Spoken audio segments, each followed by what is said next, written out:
Most people know that pyramids were built as grand tombs for the pharaohs, designed to ensure they had a smooth journey to the afterlife. The Great Pyramid of Giza, for instance, was constructed for the pharaoh Khufu. But what most people don't know is that this whole pyramid building trend started right here with the step pyramid of Djoser about 4,700 years ago.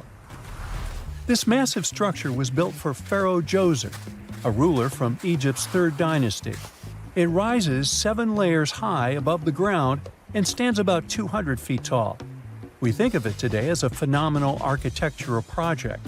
But for ancient Egyptians, the step pyramid of Djoser turned out to be more like a massive experiment, a trial run, if you will, to perfect their building skills before they moved on to even more ambitious pyramids. Reaching new heights is super exciting, but the real mystery is what is going on below the ground. In this pyramid's underground labyrinth, there is a network of tunnels stretching about 3.5 miles long. And some researchers believe these tunnels might have been part of a sophisticated water system that could completely change what we think about pyramid construction. Let's talk about this massive complex located in Sahara. Surrounding the pyramid, there's what's known as a dry moat, a continuous trench that is up to 164 feet wide and almost 2 miles long. It forms a sort of rectangular shape around the pyramid. This trench has an average depth of about 65 feet. Now, if you were to add up all the earth and rock they dug out to create this moat, it would be about 10 times the volume of the step pyramid itself. For the longest time, people just assumed this trench was nothing more than a huge quarry, a place where they dug up stone and clay to build the step pyramid. Makes sense, right? But when you take a closer look, it doesn't add up. The trench is too narrow and deep to be practical for mining, and its layout doesn't match anything we know about ancient Egyptian quarrying methods. Plus, some sections of the trench are actually covered with a rocky ceiling, which would have made it nearly impossible to use as a quarry. Another theory suggests that the dry moat had some kind of spiritual significance. Maybe it was a sacred place, where souls of nobles gathered to serve the late king in the afterlife. There are even niches in the walls that work as a hint at this spiritual function. But most researchers believe that this purpose likely developed much later, long after the complex was built for Djoser. So what was the moat really designed for? In 2020, a researcher came up with a pretty intriguing idea. It is possible that this trench was actually designed to collect and manage water, especially after heavy rainfalls. Now, that makes sense when you consider the location.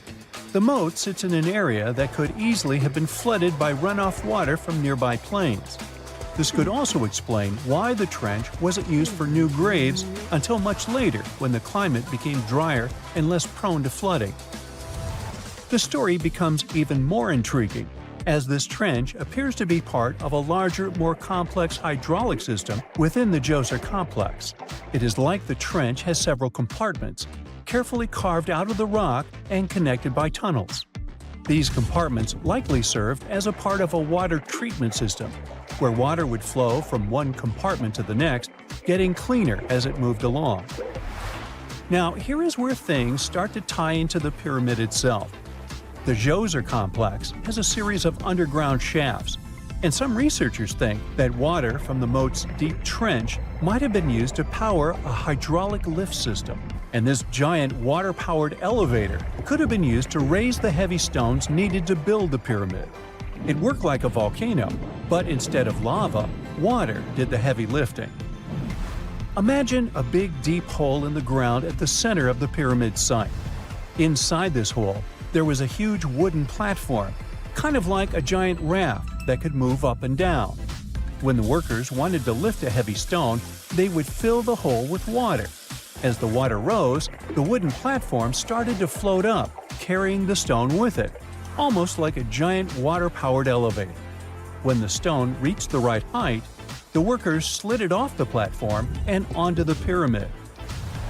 The idea is that water from the deep trench, after being cleaned and filtered, would flow into these shafts.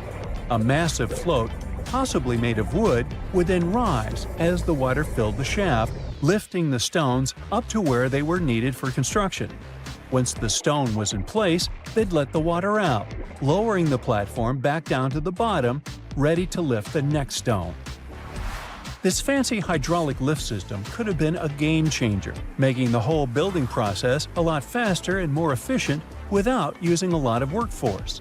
It is like the ancient Egyptians were already embracing the whole idea of work smarter, not harder. But of course, not everyone is on board with this theory. Some experts argue that the area where the Step Pyramid of Djoser was built couldn't have held enough water from occasional rains to maintain such a fancy hydraulic system. The main theory suggests that, in the past, there might have been some kind of lake nearby that would have filled up after a period of rain, and this lake could have supplied water to the complex's hydraulic system. But there is no mention of such a lake in any ancient Egyptian writings, so it might be more of a what-if situation than a reality. And then there's the issue of the hard work itself. Remember when I said this method could have allowed the ancient builders to raise stones with far less effort? Well, that might not be entirely true. According to some experts, just building this hydraulic device would have required a lot more heavy work than simply moving the stone blocks using good old-fashioned manpower. And let's not forget, the Step Pyramid of Djoser is like a baby pyramid compared to those that came later. The stones used for Djoser's pyramid weighed, on average, about 660 pounds each, which is nothing compared to the more than 2.5-ton blocks used later for the Pyramid of Chephren. If this cool water lift theory gets completely ruled out, we still need to explain how this pyramid was built in the first place. To answer that, we need to rewind a bit and talk about the original plans. See, before Djoser's tomb became a pyramid, the idea was to construct a simple mastaba. This type of tomb was pretty common in earlier periods, a flat-roofed, rectangular structure with sloping sides. But after the original mastaba was finished, they decided to expand it a bit by adding more layers on top. And then they added even more layers, until the construction reached 6 distinctive steps, each one smaller than the previous. And they probably did all this by raising those heavy stones using ramps, not a water-powered elevator. There is still so much we don't know about the Step Pyramid of Djoser. More research is definitely needed to fully understand how this system worked, or if it even existed at all. But the idea of using water to help build the pyramid adds a whole new layer to our understanding of ancient Egyptian engineering. It's a powerful reminder of just how clever and resourceful those builders were, using the natural landscape and the power of water to create one of the most iconic monuments in history. Imagine you were chosen to answer one of history's most important questions. What was the first civilization on Earth? The job description is simple, yet the task is extremely challenging. You need to unearth the proof of the world's first official civilization.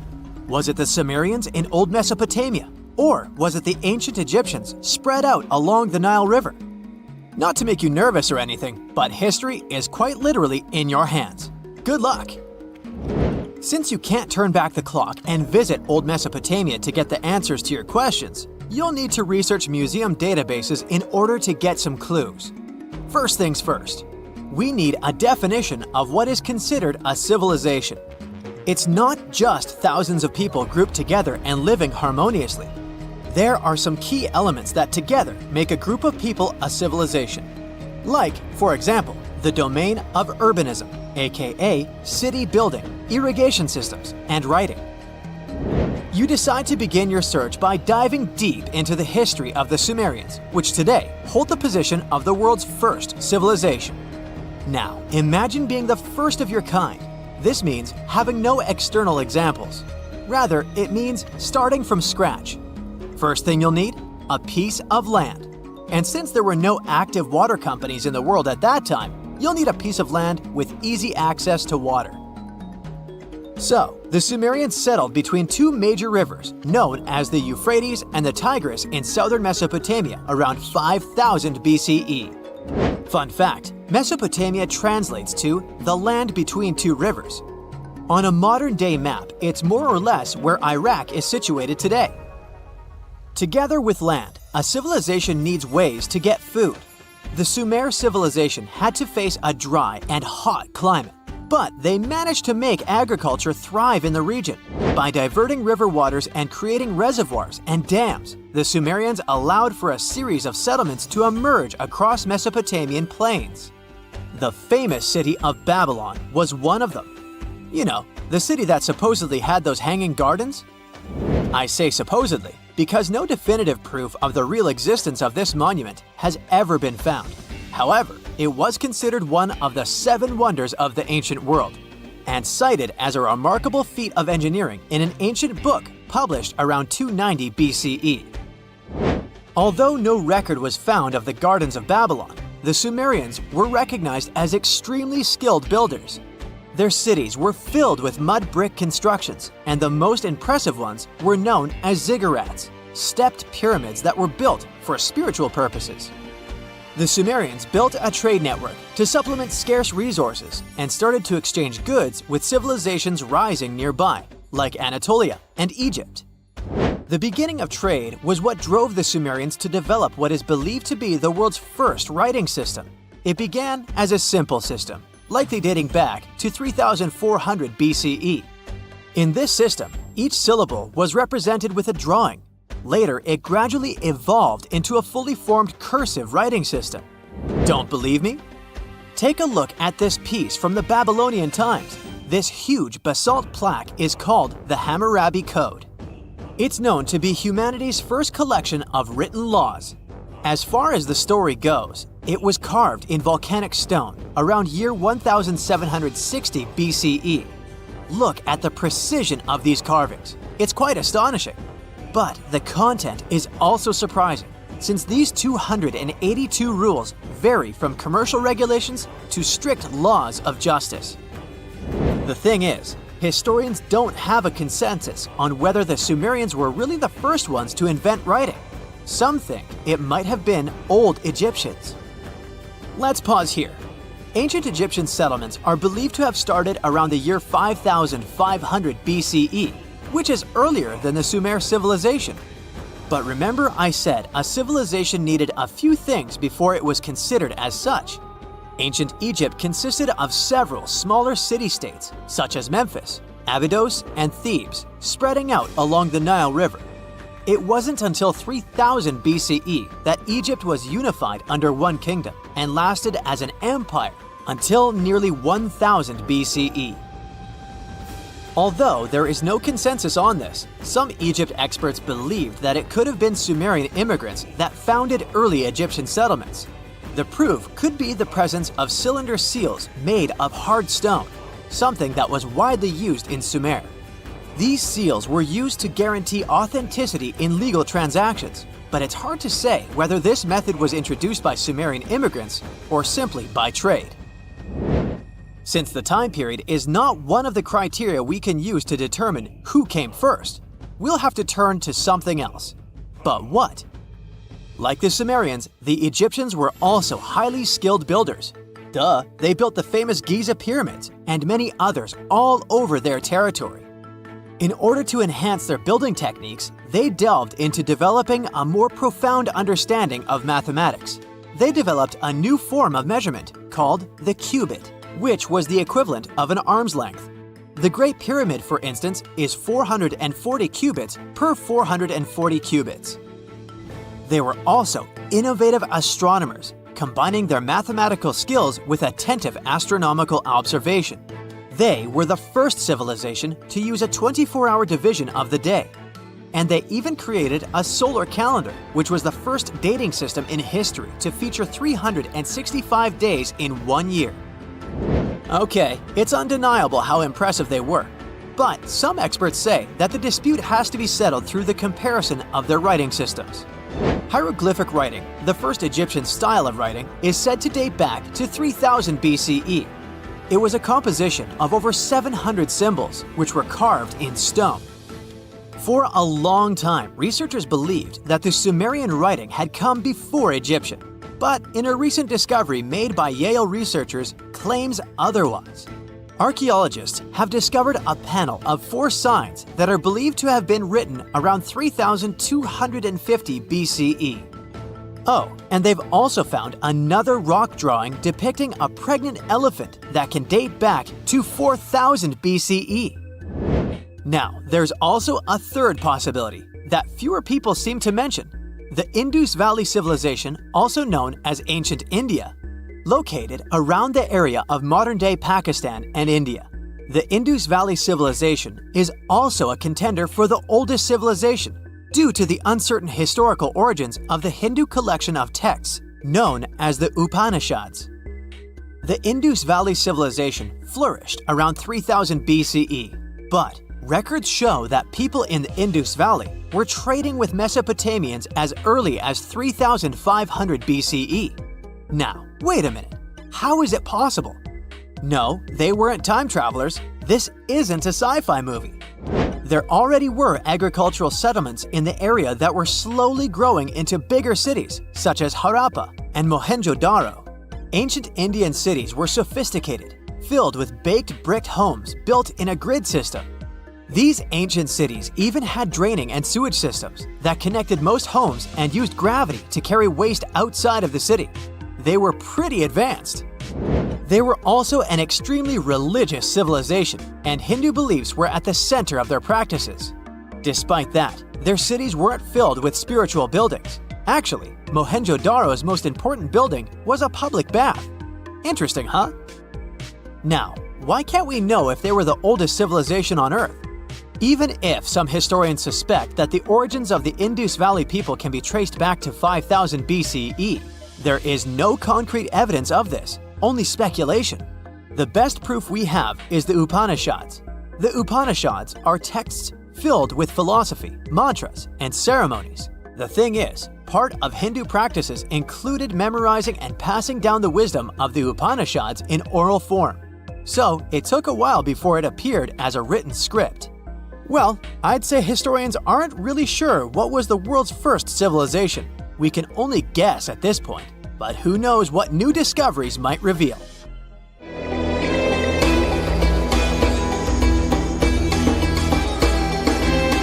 The Great Pyramid was created as the final resting place of ancient Egyptian monarch Khufu.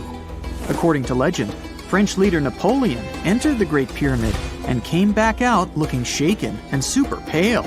He never revealed what he saw inside, but whatever it was is said to have affected him for the rest of his life. When Napoleon entered the pyramid, he would have walked through a super tight and ascending passageway. He'd then go through another passageway, known as the Great Chamber. This corridor would have been much taller than the previous one, and would have cobbles too. He'd then reach the King's Chamber, the centerpiece of the Great Pyramid, which was lined with huge blocks of granite. But it wouldn't have looked as grand as we might imagine. There are no hieroglyphics decorating its walls, as Egyptians only began decorating the burial chambers of pyramids much later on. The pharaoh's tombs deep inside the pyramid would have also been filled with treasures, from chunks of gold to the world's most expensive jewelry. But this would have all been looted a long time ago. The only thing that probably would have been left in there would have been a huge sarcophagus, which would have once contained the king's mummy. He'd also have to walk past the queen's chamber. This room most likely didn't hold any queens though, as pyramids were usually only built for one person. There are mysterious tunnels leading from here. To this day, no one is really sure what they're there for. And that's not the only mysterious and creepy thing Napoleon may have encountered, as stories of pharaohs leaving ancient curses on pyramids go way back. Many pyramids had warnings written on the outside, telling of horrifying things that would happen to those who entered and disturbed the peace. We might not know what exactly Napoleon found in the Great Pyramid that scared him so much, but we know for sure what was found in Tutankhamun's tomb. Tutankhamun was an ancient Egyptian pharaoh who was only 8 or 9 years old when he took to the throne. He became a cultural phenomenon when his tomb was discovered almost completely intact in 1922. His pyramid sits in the Valley of Kings in Thebes, modern Luxor, which is in Egypt. Unlike the Great Pyramid, Tutankhamun's tomb was covered in beautiful wall decorations.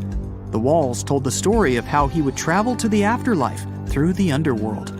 Egyptians believed all people would have to take this journey, so they would fill their tombs with objects and paintings to help them get there. There'd also be spells painted on the walls. They believed this would help people pass over to the next realm. The journey would be pretty long, and for that reason, the ancient Egyptians would also fill the pyramids with food. Tutankhamun's pyramid was filled with 8 fruit baskets. They even found something called gingerbread fruit in there. The rooms were jam-packed with furniture, statues, clothes, and staves, amongst a whole bunch of other things. You'd likely find a lot of clothes and expensive jewelry in the pyramids as well. The ancient Egyptians wanted their ancestors to travel in style to the afterlife. They put Tutankhamun in his final resting place with over 50 pieces of clothing, all of the highest quality. There were tunics, scarves, gloves, and headdresses, and a ton of jewelry. Bracelets, pendants, necklaces, rings, and scarabs for protection were all found inside. Each of them was made of gold or precious stones. There were also fans made of ostrich feathers to keep the old pharaoh cool in the hot Egyptian sun. But the temperature inside the pyramids never actually went above 68 degrees Fahrenheit. The ancient Egyptians developed a super cool air conditioning system that we don't fully understand even today. Tutankhamun's pyramid also contained 130 walking sticks made from ebony, ivory, silver, and gold to help him on his journey. There were 3 chariots hidden away in case he got tired of all the walking. They also put 11 boat paddles inside, but there was no sign of any boat. The pyramids would be littered with the pharaoh's favorite scents and perfumes. During the excavation of Tutankhamun's pyramid, it quickly became clear that it had been robbed during ancient times. There was damage to doors and traces of oils left in empty jars. It looks like someone raided the pyramid for gold and the scents, perfumes, and oils that had been left for King Tut. There was still a bit of perfume, which was made from coconut oil and frankincense, left in one bottle. It seems like Pharaoh Tutankhamun loved board games. There was an ivory traveling set of senet in his pyramid. Although we don't know for sure exactly how to play it, we have figured out it was sort of an ancient Egyptian version of backgammon. It looks like it was a 2-player game where the goal was to knock your opponent off the board. Not really sure who Tutankhamun's mummy was supposed to play with, though. The ancient Egyptians had some rituals that may seem pretty strange to us. For example, they used to shave their eyebrows off if they ever lost a cat. So it's not too surprising they put some really weird things inside pyramids. Archaeologists discovered a collection of mummified cats and scarab beetles in pyramids that date back more than 4,000 years. They were found in the pyramids of Saqqara, which is south of Cairo. They also found a bunch of makeup kits and mirrors inside. Makeup was worn proudly by both men and women in ancient Egyptian times. Eyeliner was the most popular cosmetic. The Rosetta Stone was one of the best discoveries ever made in pyramids. It was found by our man Napoleon Bonaparte and his team. It's a black granite rock that dates back to 196 BCE. It's transcribed in Greek, Demotic, and hieroglyphic. When it was translated in 1822, we got the key to understanding ancient Egyptian hieroglyphics for the very first time. The discovery of Queen Hatshepsut's mummy in 1903 changed our understanding of the Egyptians forever. After she had passed away, her successor, Thutmose III, removed most of the evidence of her reign, so we basically knew nothing about Egypt's first great female leader. She's now gone on to become one of the few and most famous female pharaohs of Egypt. Pharaoh Khufu even had a fully fledged boat in his pyramid. Archaeologists uncovered more than 1,200 pieces of a giant boat near the Great Pyramid at Giza. They reassembled the boat, and it's a whopping 144 feet long. It's most likely a solar boat, which was designed to carry the resurrected king with the deity Ra. Fun fact, the Pyramid of Giza is the last remaining of the 7 wonders of the ancient world. The other 6 are the Hanging Gardens, the Colossus, the Temple of Artemis, the Mausoleum, the Lighthouse, and the Statue of Zeus. This pyramid was also the world's tallest man-made structure for 3,800 years, and it's the biggest pyramid in Egypt. It took a staggering 2.3 million blocks of limestone. and some weighed as much as 80 tons. It took an incredible 100,000 laborers and a whopping 23 years to build. Its original height was a mega 480 feet. In 2017, archaeologists discovered something weird about Egypt's Great Pyramid. There's a hidden void that's at least 100 feet long, and no one really knows why it's there or what's actually inside it. The weird void is the first inner structure discovered within the 4,500-year-old pyramid since the 1800s. Scientists used cosmic rays to detect the massive hole, but are still no closer today to finding out what's inside. The ancient Egyptians took a lot of care building the pyramids, and everything was strategically placed and structurally sound, so it's super unlikely that this hole is due to blocks falling over time. Loads of pyramids also contain small model figurines called ushabti. These represented attendants. They believed they would come to life to serve the pharaohs in the afterlife. But it's amazing that all this stuff actually fit inside. There isn't actually a huge amount of space inside the structures. It's mostly just rock. Imagine working 7 days a week on a large-scale construction site. You, along with thousands of others, carry millions of stone blocks and put them on top of each other according to a complex system. You work without modern construction equipment.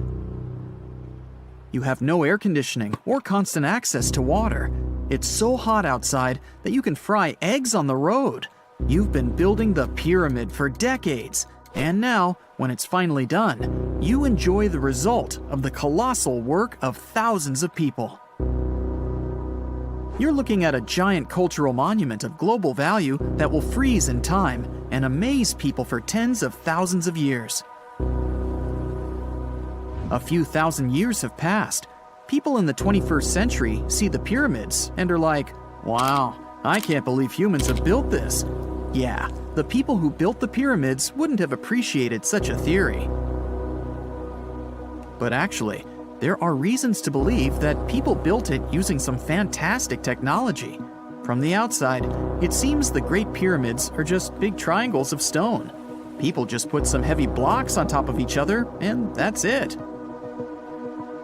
In fact, the design seems too perfect to be true. The pyramid consists of more than 2 million blocks. They lay so close to each other and are so even that you couldn't squeeze even a thin sheet of paper between them. Scientists still can't figure out the exact technology for building the Egyptian pyramids. One of the biggest and most famous is the Great Pyramid of Giza. This huge construction, well known all over the world, has one big secret. There should be a capstone on top of the pyramid. It's a triangular-shaped stone block, a small pyramid on top of a huge one. It's also called a pyramidion. The builders of ancient Egypt made it out of granite and limestone and covered it with gold.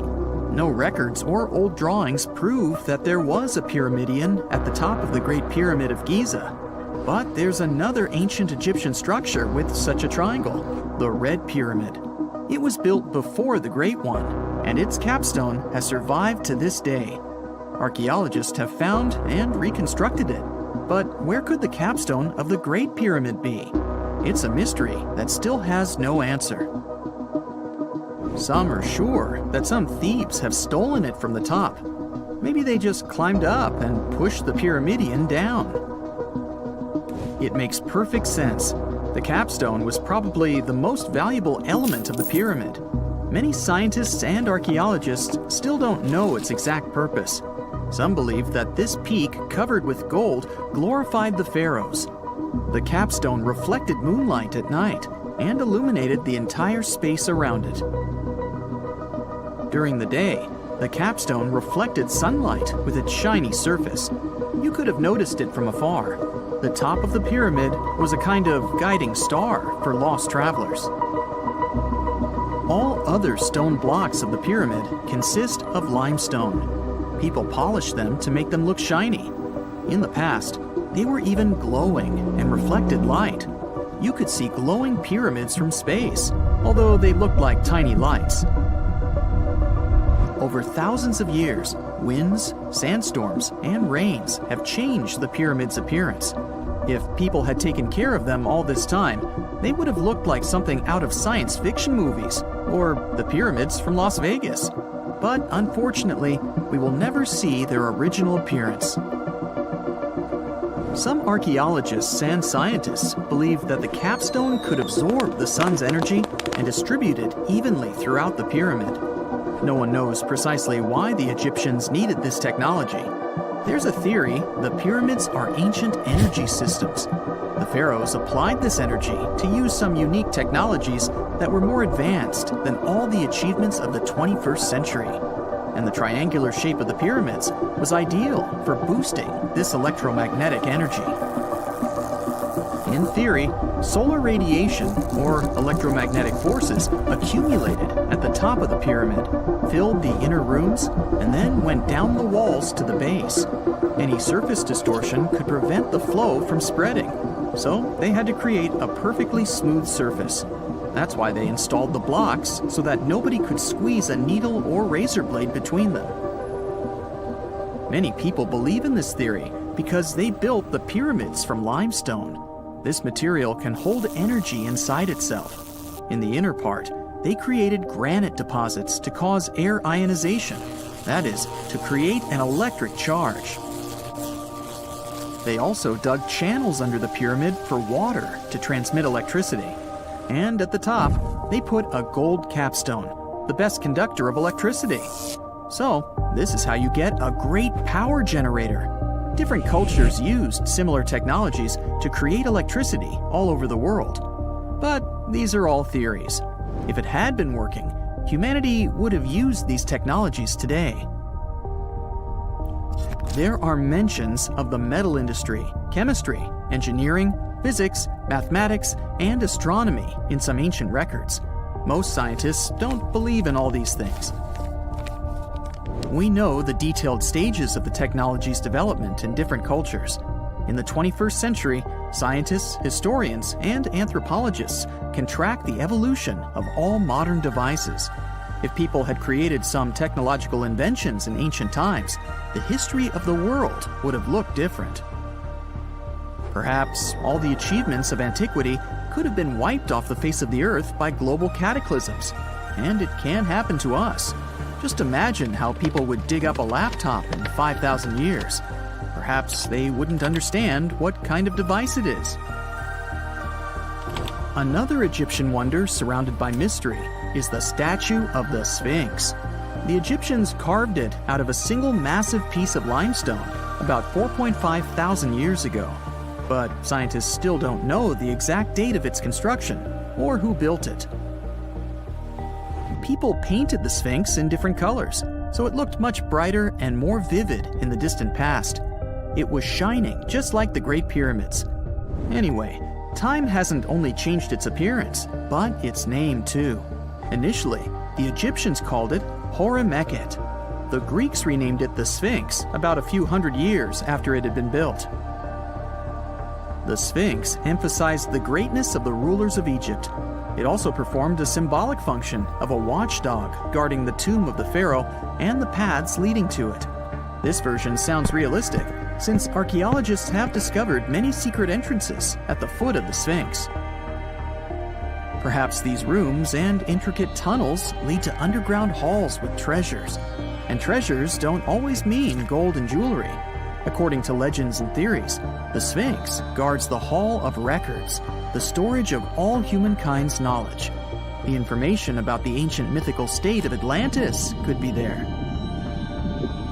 You can find many detailed maps of the internal dungeons of the Sphinx on the internet. They show structures 12 stories deep under the statue. It looks like a small city filled with gold, scrolls of knowledge, and various ancient artifacts. But don't believe all these maps. These are just theories. Several thousand years have passed, but people have very little information about it. Archaeologists know that there are still many strange and exciting things about the Sphinx that are still undiscovered. Some locals are afraid to research because they believe they can awaken something terrible from the underground depths. Therefore, it's mostly scientists from other countries who conduct the excavations. In 1998, scientists discovered strange tunnels leading to empty rooms under the Sphinx. They realized that some people tried to get there through tunnels in the past, and maybe those people took all the treasures that were there. One of the legends says that some powerful artifact lays beneath the Sphinx. Its technology can change the whole world, but the locals are hiding it because it can damage the planet. Some believe that you can find evidence of unknown technologies painted on the granite walls in the pharaohs' tombs. But most likely, these paintings and signs tell us the myths and legends of ancient Egypt. But what if Egyptian symbols and drawings are detailed instructions for using ancient technologies? What if the locals that lived at that time thought, people in the future won't be able to get energy themselves. Let's leave some detailed instructions for them. Anyway, there are many riddles and theories. In reality, the search for answers is a dangerous undertaking, since it's not easy to get into the underground halls. Excavations can ruin the structure of the entire Sphinx. Any person inside the tunnels may get lost and never be able to find their way back. Besides, it costs a lot of money. Now, what would be awesome is if people could invent some device that could scan underground areas and show their detailed models. If there's a question that still baffles archaeologists to this day, it's this one. How did the ancient Egyptians build those magnificent pyramids? As far as we know today, their resources were quite limited, especially in terms of tools and building materials. We still don't have a fully satisfying answer, but hey, we've got some pretty amazing theories worth considering. The leading contender among these theories involves the clever Egyptians employing a sneaky strategy. Now picture this. They constructed a slanted and curving mound made of bricks, earth, and sand encircling the pyramid to be. As the pyramid grew taller and taller, they simply increased the height and length of this wacky structure. It's like they were playing an ancient game of Jenga. Now, how did they get those massive stone blocks up there? Well, according to the legendary ancient Greek historian Herodotus, they used sleds, rollers, and levers. It sounds like they turned construction into a supersized game of tug-of-war. And guess what? Herodotus also claimed that the Great Pyramid, the one from Giza, the granddaddy of them all, took a whopping 20 years to build. There's more. Herodotus also dropped a mind-boggling number on us. 100,000 men were supposedly involved in this pyramid extravaganza. Did they hire the entire Egyptian population? Well, it might not be as far-fetched as it sounds. These men were probably mostly farmers, so they probably focused on the pyramids when there wasn't much work to be done in the fields. Like during the flood season of the Nile River. Obviously, specialists in the archaeological community had something to add to this theory. By the late 20th century, they discovered some evidence that suggests the workforce might have been smaller and more permanent than previously thought. Instead of a massive army of 100,000 pyramid builders, they proposed that a modest crew of around 20,000 workers, accompanied by support personnel like bakers, physicians, and even spiritual leaders, could have gotten the job done.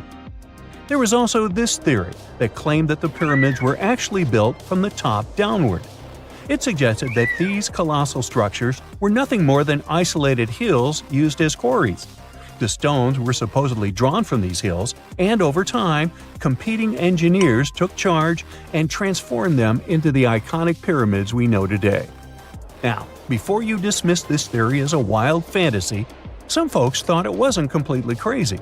After all, there are instances where isolated hills exist, so maybe this theory had a tiny glimmer of truth. Whether it involved ramp building or ingenious work schedules, one thing is clear. Those pyramids have definitely left their mark on history and on our imaginations. Now, speaking of ancient Egyptian mysteries, there's this gigantic unfinished obelisk sitting in ancient Egypt, and scientists are trying to figure out how it was shaped. Now, some people suggest that our industrious ancestors used handheld pounders to get the job done. One expert has a different take on the matter, though. He argues that if we take a closer look at the pattern left behind by the shaping tool, we'll notice something peculiar. The walls of the trenches surrounding the obelisk display a neat and even pattern, which is pretty unlikely if they were pounded away by mere mortal hands. According to this expert, those horizontal striations are usually the result of a tool that takes breaks while removing material, leaving its mark on the surface. But wait, there's more. Imagine the tool being rocked back and forth against the trench walls, clearing away the waste to keep the trench from narrowing. Well, in that case, the tool might have left some funky horizontal striations where it was pressed against the sidewall. This sounds like some fancy technology at play, don't you think? And guess what? The dynastic Egyptians probably didn't have access to that kind of know-how. Another famous Egyptologist from way back also uncovered a bunch of core drills during his adventures.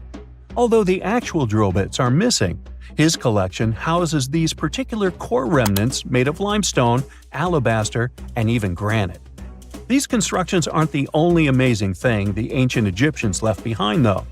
As it turns out, the Egyptians were the genius minds behind the creation of the handheld mirror. Yeah, that little mirror you use every day to check yourself out. But here's the twist. These mirrors are like pieces of art. They were decorated with inscriptions and figures. But that's not all. The Egyptians had a serious concern with their appearance. They knew the importance of personal hygiene and looking fabulous. So, in their quest for pearly whites, they invented toothbrushes and toothpaste. Dental problems were pretty common back then, and their smiles weren't exactly all white. Dentistry wasn't their strongest suit, you see. Maybe their minds were distracted by all that pyramid building. So that doesn't mean those ancient toothpaste recipes weren't amazing.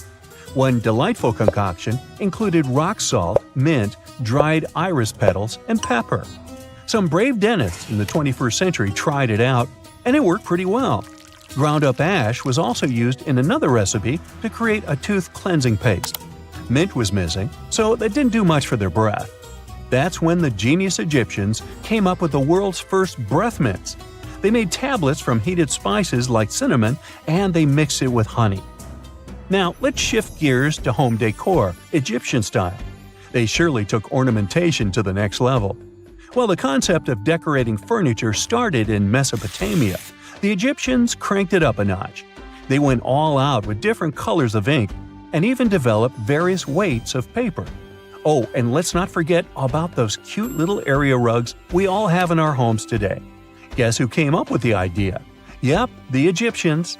They used the versatile papyrus plant to make those cozy rugs. And speaking of trends, the Egyptians loved their knickknacks. They had an assortment of small figurines in the shapes of cats, dogs, and people. These statues were made from various materials, like simple sun-dried mud to the ultimate bling of gold. It all depended on how loaded you were. The Egyptians were also all about farming, and they knew that clean water was crucial for their crops and animals. That's why they came up with some nifty inventions and techniques to make sure their land was fertile and their plants were happy. First off, they had the genius idea of using ox-drawn plows. They had two types of plows, heavy and light. The heavy plow would strut its stuff, cutting deep furrows in the soil, while the lighter plow followed behind, fluffing up the earth. But they didn't stop there. After plowing, the Egyptians would break up clumps of soil and sow the rows with seeds. To give those seeds a good old squish into the furrows, they'd march their livestock across the field, effectively closing up the furrows. But hey, all that hard work would be pointless if their seeds were as dry as the Sahara. That's where irrigation comes into play. The Egyptians were so good at it that other cultures, like the Greeks and Romans, couldn't help but copy their techniques. Now let's switch gears and talk about the marvelous architecture of ancient Egypt. These folks weren't just skilled farmers, they were also architectural maestros. They built these fancy canals to carry water to farms and villages, and boy, did they know how to make those canals look pretty. Just imagine strolling along a canal lined with ornate structures. The pharaoh Ramesses the Great was quite the overachiever when it came to construction. One of his mind-blowing creations was the construction located at Abu Simbel. This building was designed so that twice a year, the sun would shine directly into it and illuminate the statues of Ramesses. And let's not forget about the corbelled arch. Without this architectural gem, we'd be missing out on some mind-boggling structures like the Great Pyramid. The Egyptians knew how to make things stand tall and proud, thanks to their engineering and construction wizardry. They built grand halls and inner sanctums that make your jaw drop, and some of these temples doubled as astronomical observatories. So what comes to your mind when you hear the word Antarctica? Most likely, cold, snow, ice, and penguins. Yet, this is one of the least explored regions in the world that hides many strange and unique things. Check them out. You don't have to go to Antarctica to see this weird thing. All you need to do is open Google Earth and move to one of the southernmost islands of Antarctica, King George Island. Recently, internet users have noticed a large and pretty strange cave entrance there. Where does this wide, dark passage lead? People started making suggestions. It's the entrance to a secret base or some laboratory. This is the part of the spaceship that crashed there thousands of years ago. This is the door to the ancient city of Antarctica. Perhaps there's a giant rock mountain with an ancient cave beneath all this snow and ice. Well, there's some ideas. Users have calculated the approximate dimensions of this cave. It might be about 74 feet high and 250 feet wide. You could hide a Boeing passenger jet in there. Nature probably created this entrance. This is a logical explanation, but there are two strange factors. First, take a look at the foot of the mountain. It seems that there are steps there. They're dark in color, as if they're made of stone. And if you look closely, you can notice something similar to human footprints. Has anyone entered this cave? Or maybe someone is still living there now. The second oddity is the disappearance of the mysterious finding. For the first time, people noticed it in a Google Maps snap in 2007. Then the entrance disappeared. Then it reappeared a few years later. After that, it vanished. And in 2022, people saw it again. Perhaps old snow melts, a new layer falls, and then the wind blows it away and the cycle repeats. But the alleged steps leading deep into the cave make one doubt the natural origin of this tunnel. You can easily find the coordinates on the internet and visit the cave via Google Earth. You might see something there and tell the world. There's another strange thing people discovered with the help of Google Earth. In 2020, one user found a strange object that looked like a giant ship 100 miles off the coast of Antarctica. It was covered with ice and snow and lying on its side. It looked like a cruise ship. You could notice the windows, the deck, and the bridge. But not all people agreed with this. Some claimed it was a spaceship. Others said it was some kind of secret building. The user who first noticed the ship stated that its size was about 400 feet, which is the perfect length for a passenger vessel. But what is this ship doing in such a remote place in the middle of a glacier? How did it get here? Who was its captain? No one has found the answers to these questions yet. In 2016, people using Google Earth discovered a photo of an unknown sea monster floating off the coast of Antarctica. This creature resembled a giant squid with a length of about 200 feet. This is slightly shorter than 3 train cars. Just imagine this kraken swimming in Antarctica's dark, icy waters and dragging to the bottom everything it meets on its way. Maybe it's the great and terrible Chulu, or one of its offspring. You will quickly notice this blood-red waterfall among Antarctica's endless, dazzling white landscapes. Don't worry, it's not blood. For many centuries, the waterfall has been painting snow in a bright red color. The stream flows straight out of a white iceberg. Let's look inside and find out what's happening there. Millions of years ago, there was a small crystal-clear pond, but then a glacier formed around it. A thick layer of ice and snow blocks sunlight, heat, and oxygen access. For millennia, the reservoir remained in this cold vacuum. But at one point, the water made a hole in the icy wall and broke out. When this salty water comes into contact with oxygen, it immediately turns scarlet or rusty. Antarctica is the only place where you can find such a unique natural phenomenon. One of the driest places on Earth is located in Antarctica. It's one of the most lifeless deserts in the world, the McMurdo Dry Valleys. In this desert, you won't see the scorching sun, hot sand, and cacti. A desert means a place with a lack of precipitation and life. The McMurdo Dry Valleys meet these parameters. But this place is also unique for Antarctica, since you won't find glaciers there. Despite the frost, ice can't form in the desert because it hasn't rained for millions of years there. It also never snows.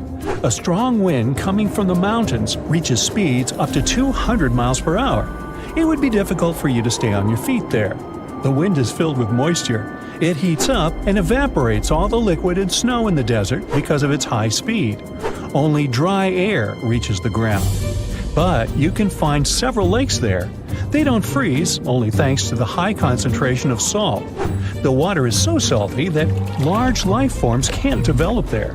But scientists have found microscopic organisms near the lakes. 20 million years ago, Antarctica was filled with swamps, trees, and swarming with insects and animals. But now, it resembles the surface of Mars, literally.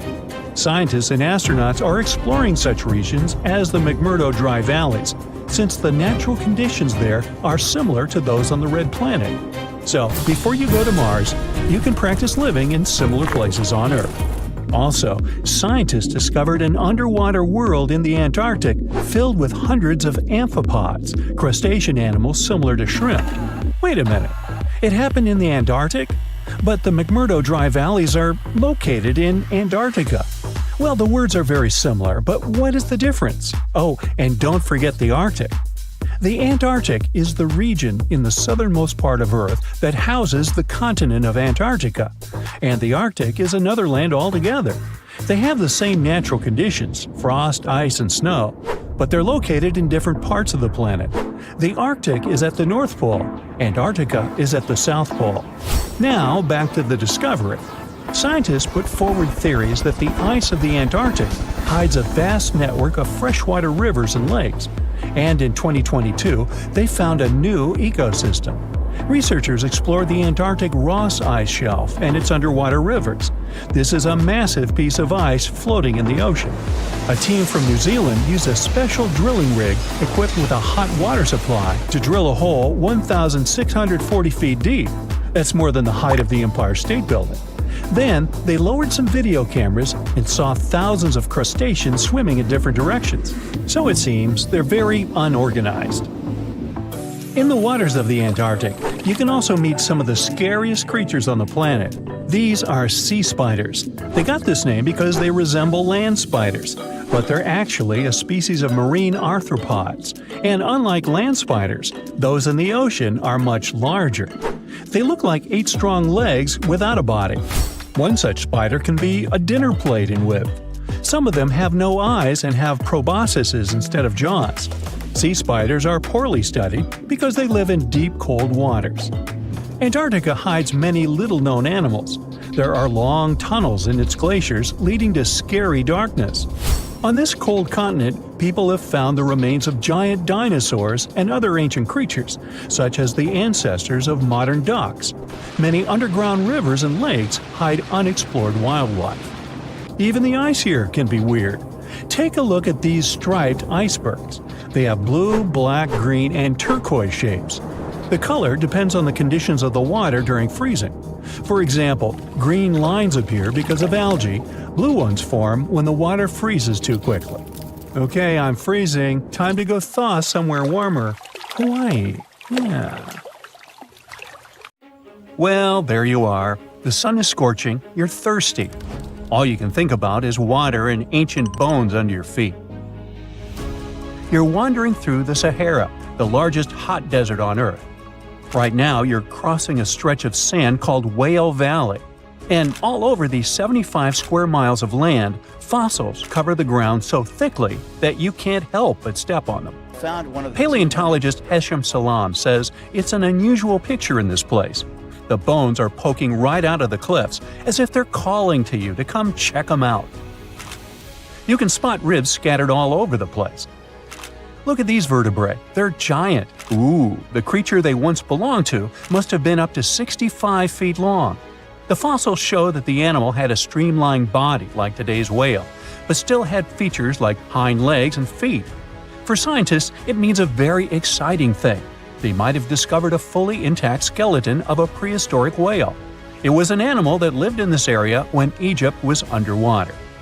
You see, today, the Valley of the Whales is the world's largest ancient whale graveyard. You're likely wondering what marine animals are doing in a desert more than 100 miles away from the nearest coast. Well, millions of years ago, this desert was at the bottom of a massive ocean called the Tethys, which stretched from Europe to India. When sea levels dropped, the ocean left behind a seabed covered with fossils. And today, the fossils of some of the earliest known whales rest here, which gives researchers a peek into how today's massive ocean whales may have evolved. The fossils here are super detailed, even with some stomach contents still intact. Uh-oh.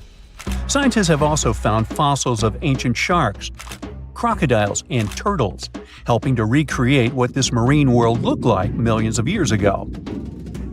Now, the first whale bones were discovered in 1902, but it wasn't until the 1980s that people really started to explore the area, only when access to this area became better.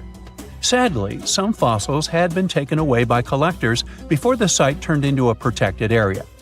Most of the fossils are just under the surface, slowly revealed by erosion.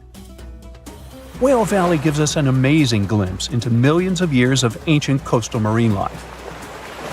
But let's move further. Ancient whale fossils aren't the only discovery you're going to make today. For over 150 years, scientists have been puzzled by a strange creature that lived millions of years ago. But now, thanks to some amazing fossils found in Morocco, they've finally figured it out. Look at them. These creatures are called blah blah blah. Nah, I'm kidding. Stylophorans. They look like flattened armor with a long arm sticking out. Researchers discovered these creatures in 2014 and were shocked. The fossils dated back around 478 million years. They found around 450 specimens, and to their surprise, some even had soft tissues preserved, which is super rare.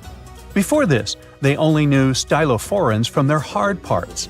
Originally, scientists thought these creatures were good old echinoderms, animals like sea urchins and starfish.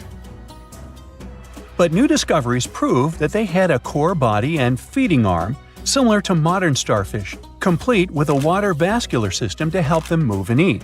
This finding ends a long debate about where stylophorans fit in the animal family tree. Now we know they're related to echinoderms, but are more advanced because they don't have the typical 5-ray symmetry. Ooh, come here and look at this giant fossil. It was found in the Sahara and gave scientists new insights into the Spinosaurus, the largest carnivorous dinosaur we know about. These 95 million-year-old remains also confirm that it was the first known swimming dinosaur. The Spinosaurus had flat paddle-like feet and nostrils on the top of its crocodile-like head, perfect for staying underwater. It was a pretty weird dinosaur with a long neck, trunk, tail, and a 7-foot sail on its back, so it must have spent a lot of time in the water. At over 50 feet long, Spinosaurus might have been even larger than T-Rex. The first Spinosaurus remains were discovered about 100 years ago in Egypt, but only this new fossil, found in Morocco, helped scientists reconstruct this dinosaur for the first time. Researchers paid attention to the creature's shorter hind limbs and wide claws. These features point to adaptations for life in the water. Its snout and dense bones also suggest it was a swimmer, while its spiked tail likely attracted mates. Hey, good looking, come here often? And here's another astonishing find made in Tunisia, the remains of Machimosaurus rex. Now, so far it's believed to be the biggest crocodile ever. This ancient croc was about 32 feet long and weighed around 66,000 pounds. It was a top predator around 130 million years ago, and its skull was over 5 feet long. Now, this discovery is a big deal because it shows that these crocs stuck around longer than we thought. Before this, scientists believed that they disappeared during a minor extinction event between the Jurassic and Cretaceous periods. Now, let's go back to the fact that the Sahara was once underwater, and some of the largest sea creatures ever lived there.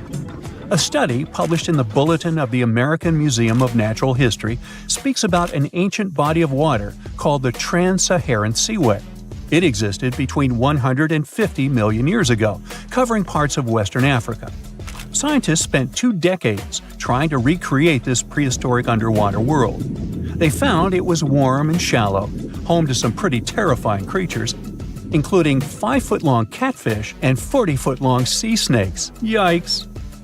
The seaway was cut off from larger oceans for long stretches, which may have helped these predators grow larger because resources were always available. It's a classic case of evolution at work, leading to what scientists call gigantism in isolated environments. But all that water didn't just disappear with no trace. Under the sands of the Sahara, scientists have discovered a massive ancient lake, which they're calling a megalake. Makes sense? This lake formed around 250,000 years ago when the Nile River flooded the eastern Sahara. At its biggest, this lake covered over 42,000 square miles. It's about half as big as Kansas. They also found evidence of a smaller lake, 93 miles west of the Nile, at a slightly lower level and covering 18,600 square miles. All of this adds to growing evidence that once, North Africa had many lakes that might have created migration routes, helping early humans move across the continent. Now, in the Sahara, you can find not only fossils of bizarre animals. In May 2020, some weird rocks with greenish crystals were discovered in a sandy region in southern Algeria's Sahara Desert. When scientists checked them out, they found out these rocks weren't from Earth. They were actually pieces of a meteorite called Erg-Chek 002. This meteorite is super old, like the oldest volcanic rock ever found. It melted ages ago in the fiery heart of an ancient protoplanet that no longer exists. Researchers had recently published a study in Nature Communications, revealing that they have analyzed lead and uranium isotopes in Erg-Chek 002 and found out it's more than 4.5 billion years old. Another cool discovery made in the Sahara is quite unexpected. A few years ago, scientists found what they think are the world's oldest colors, and they're bright pink. These pigments were uncovered from rocks that are around 1.1 billion years old in the Sahara Desert. The colors came from microscopic organisms, as animals didn't exist back then. The discovery was made by a PhD student who crushed the ancient rocks and analyzed the pigments. These pink pigments are actually ancient chlorophyll from photosynthetic organisms that lived in an ocean that's long gone.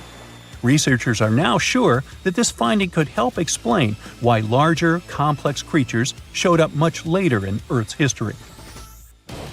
Before these colors were discovered, scientists didn't know what was missing in the food chain that delayed the evolution of larger animals. Now they understand that tiny cyanobacteria were at the bottom of that chain. Apparently, this discovery is not just about finding some old pink stuff.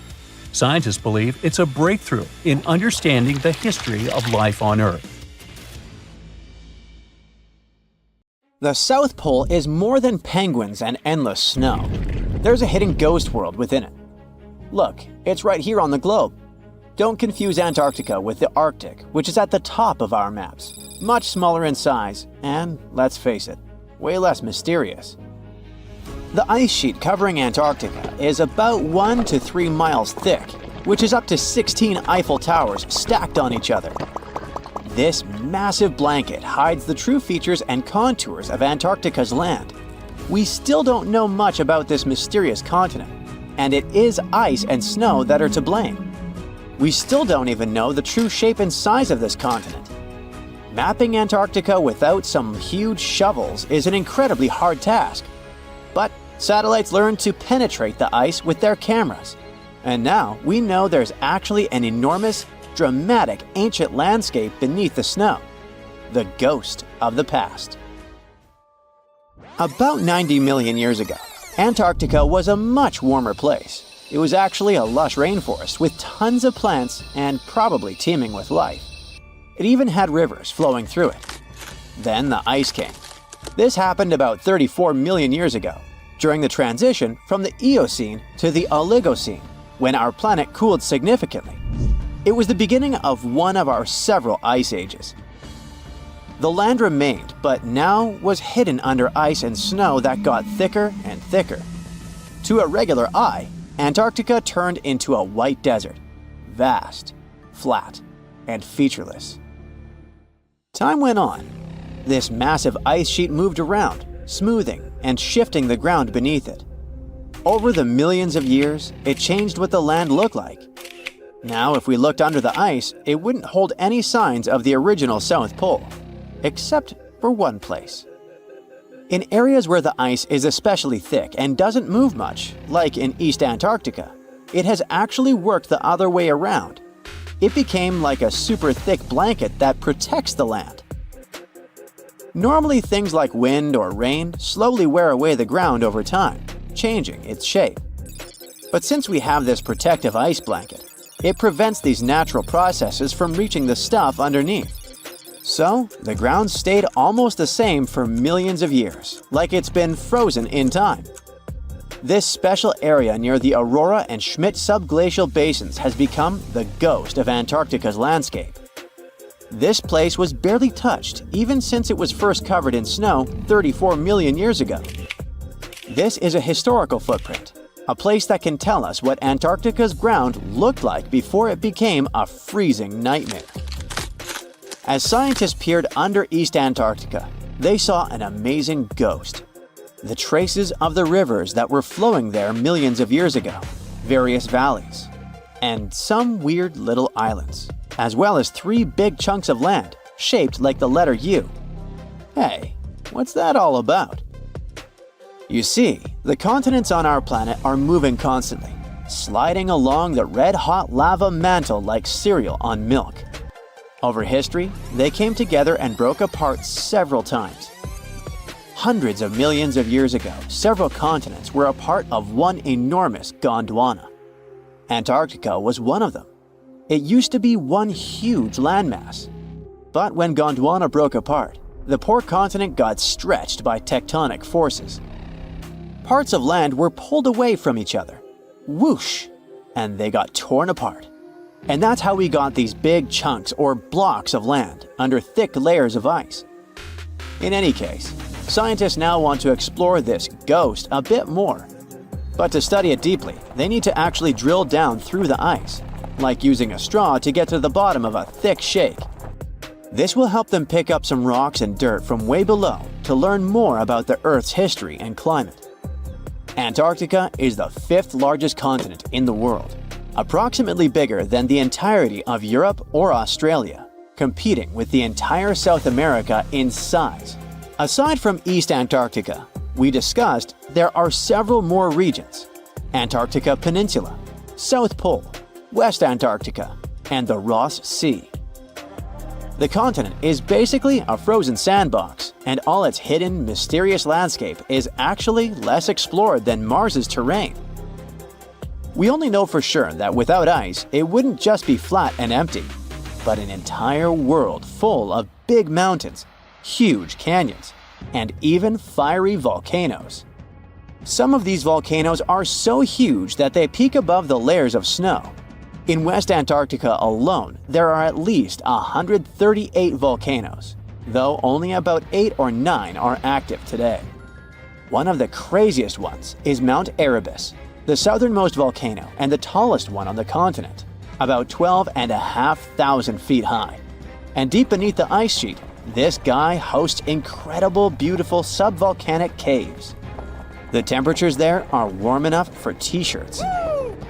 The Antarctic Peninsula, or Lesser Antarctica, looks like a bunch of mountainous islands deeply underground.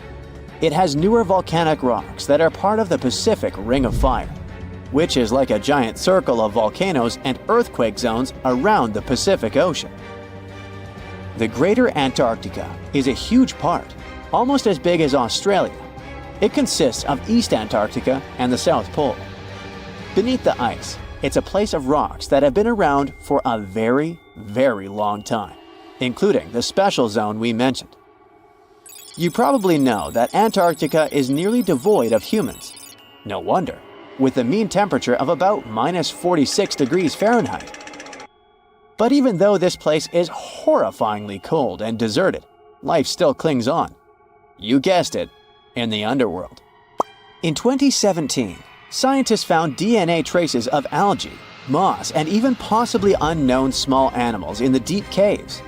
That means that even in such crazy conditions, there are still unique ecosystems thriving in little isolated warm pockets beneath the snow. There was another incredible find beneath Antarctica's Ross Ice Shelf, a lively ecosystem vibing within an underground river. Scientists have long suspected that Antarctica's underworld should have some freshwater lakes and rivers. One day, a satellite spotted a groove there. They decided to explore it and used a hot water drill to melt their way through the ice. As they reached the underworld, they dropped a camera into one of those hidden fresh rivers. And at first, they thought they'd find just some rocks or something. But instead, they stumbled upon hundreds of amphipods, tiny shrimp-like creatures. Little ones instantly swarmed around the lens. Shrimps blocked the camera and scientists couldn't check out what they wanted to. Pretty funny, but at least that means that there really is an important ecosystem deep within Antarctica. Now, they're gonna explore it. And all this is just the beginning of the mysterious underworld. Antarctica's snow also hides the deepest canyon on Earth under the Denman Glacier. Well, Mariana Trench is still the deepest point on Earth, but it's a part of the oceanic crust, geologically speaking. Also, in 1958, explorers found a huge mountain range under the ice, as big and tall as the famous Alps Mountains. The range stretched for about 745 miles with peaks as high as 1.7 miles. And all this magnificence is buried under tons of ice. Who knows what else we might find there? Antarctica holds about 60% of our entire planet's freshwater, which means it would be pretty bad if it melted. For example, there's this Doomsday Glacier, officially known as Thwaites Glacier. It's a huge ice formation, about the size of Florida, and it's melting right now. Every year, the sea levels rise by 4% because of it. If this guy melts away completely, the sea levels all around the world will increase by 2 feet, which might not sound like a lot, but it would be catastrophic for coastal areas. Luckily, researchers have found that even if its ice shelf were to collapse in the next 50 years, the glacier itself wouldn't retreat as quickly as they feared. It's still losing ice rapidly, but it would be quite a slow process. Back in December 2012, a lot of people were freaking out over the idea that the world might end in some catastrophic event. And it was all thanks to the famous Maya calendar. This ancient way of tracking time had been the subject of endless speculation. But one of its biggest mysteries was definitely an 819-day count found in some versions of the calendar. No one could explain why it was there or how it worked, until recently, when a group of researchers from Cambridge might have finally cracked the code. First things first, how does the Maya calendar work? So the system the Maya civilization used to track days was based on something we now call the calendar round. Think of it like 3 interlocking gears. These are 3 cycles working together. The first is a 365-day solar year, known as Hab. The second is a cycle of 20 names. And the third is a cycle of 13 numbers, which forms a 260-day sacred calendar, called Solkeen. Just like we'd say something like December 25th, 2025, they named their days based on how these 3 cycles lined up. For example, here we have the day 3 Manik and the 14th of the month Hop. It takes 52 years for the 3 cycles to align in the same way again. After that, the days start repeating. But this is where things start to get more complicated and mysterious. On some Mayan monuments, we have also found enigmatic inscriptions pointing to the existence of another cycle, the 819-day count. There are about 20 examples of these inscriptions, mostly found in places like Palenque and Yaxchilan in Mexico. So it didn't seem random at all, and this calendar must have been hiding a big secret. Early research showed that the 819-day cycle was represented by one of 4 colors and the cardinal directions associated with them.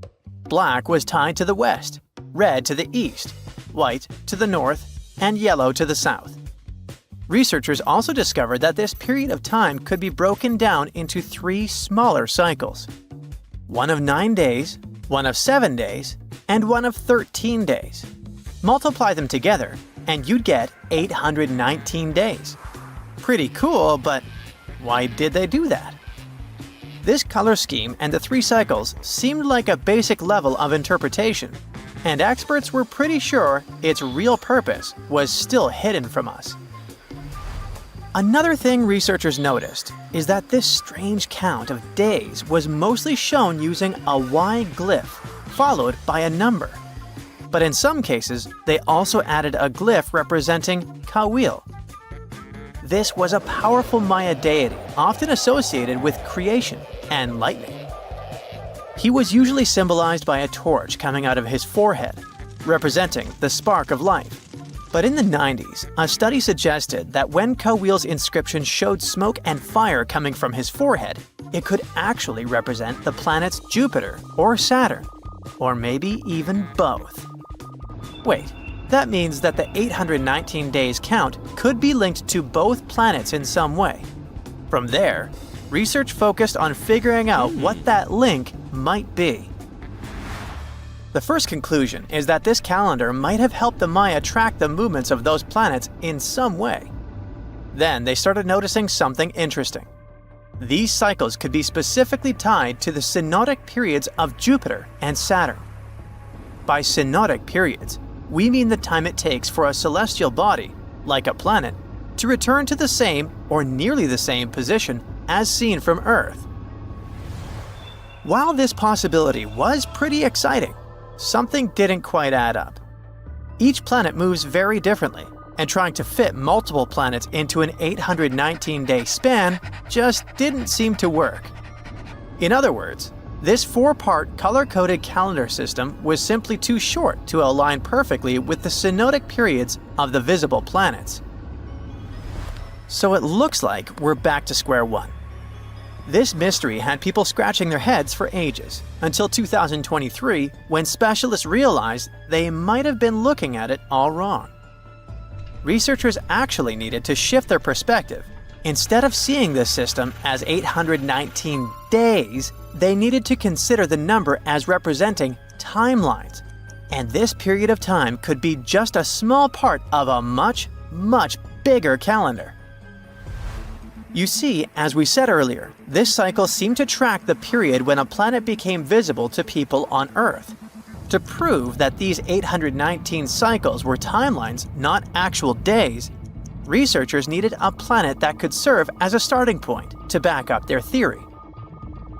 In this case, it was Mercury. And there's a pretty simple reason for that. Mercury's synodic period is 117 days, which fits perfectly into the calendar count. I mean, if you take 1819 and divide by 117, you get the number 7. So, Mercury is the only visible planet whose synodic cycle fits neatly into this period as whole numbers. Perfect. Now they had a solid starting point. From there, they needed to expand the calendar by increasing its length to 20 periods of 819 days. Suddenly, a pattern emerges. And just like that, all the synodic cycles of the planets fit perfectly into the system. For example, Saturn's synodic period from 378 days lines up perfectly after 6 819-day cycles. Venus aligns every 5 cycles. Jupiter every 19 cycles. And Mars, which takes the longest, needs 20 cycles. In other words, it takes about 45 years for Mars to align with the synodic periods of all visible planets. So, this is how researchers determined that the ancient civilization wasn't referring to days, but rather to timelines. The Maya astronomers came up with this count as part of a larger calendar system of 20 periods. But then a question comes up. Why was studying the synodic period so important to the Maya? Well, we don't have super specific answers about this mysterious calendar yet. But what we can say for sure is that the Maya truly believed in the powerful influence of the cosmos, how the movements of all the visible planets lined up with their other calendars. Of course, this system is just one part of the Maya's amazing and advanced understanding of astrology. And it wasn't just about using astrological cycles for planting and harvesting. They also had crazy specific knowledge, like how to predict solar eclipses. Archaeologists believe the Maya connection to the stars is reflected in the ruins of their world. Take the famous pyramid in the ancient city of Chichen Itza, located in Mexico's Yucatan Peninsula. If you look closely at the base of its staircase, you will see a snake's head carved in stone. But here's the coolest part. During the spring and fall equinoxes, when day and night are exactly the same length, the sun casts sharp, triangular shadows on the staircase. It creates the illusion of a snake slithering down the steps. Another example of how they use their knowledge of astronomy in their temples is in Tikal, Guatemala. Built around year 1 of the Common Era, this pyramid is considered one of the Maya's earliest astronomical complexes. And its alignment and orientation allowed them to track and calculate solstices and equinoxes with incredible precision. The Maya were skilled skywatchers. Just like we have modern-day high-tech observatories with round domes, they had something similar. Meet El Caracol. The name means snail in Spanish and refers to the spiral staircase inside the tower. Built around 906 Common Era, it was the perfect place to observe all the changes in the sky and track the movements of the sun, moon, planets, and stars. Unlike us today, with our telescopes, satellites, and advanced tools, the Maya relied entirely on naked eye observation, and that makes their achievements even more incredible. Something exciting and kinda unexpected popped out among the rocks of the Ica Valley in Peru. The bones of a really old whale that lived almost 40 million years ago. At first, no one was really impressed because the bones they found were big and weirdly shaped, so people just thought they were looking at giant boulders. I mean, that's cool too, but things got way better when they realized those were the remains of a very large, ancient animal that roamed along the coast of ancient Peru. Plus, it was probably the heaviest creature that ever lived. Sorry, blue whale, I know you worked hard to get to the top. The length of over 100 feet and weight of more than 200 tons brought you the status of the biggest animal on our planet. But it seems you've held the title long enough. Time to hand it over to our next candidate, and that one's really gigantic. This ocean beast was probably shorter than the blue whale, but heavier, with a weight that could be between 93 tons and 370 tons.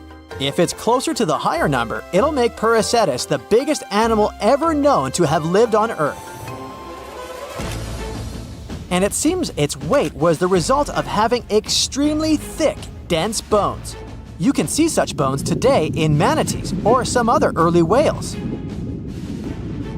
Dense bones are a great tool for such marine mammals.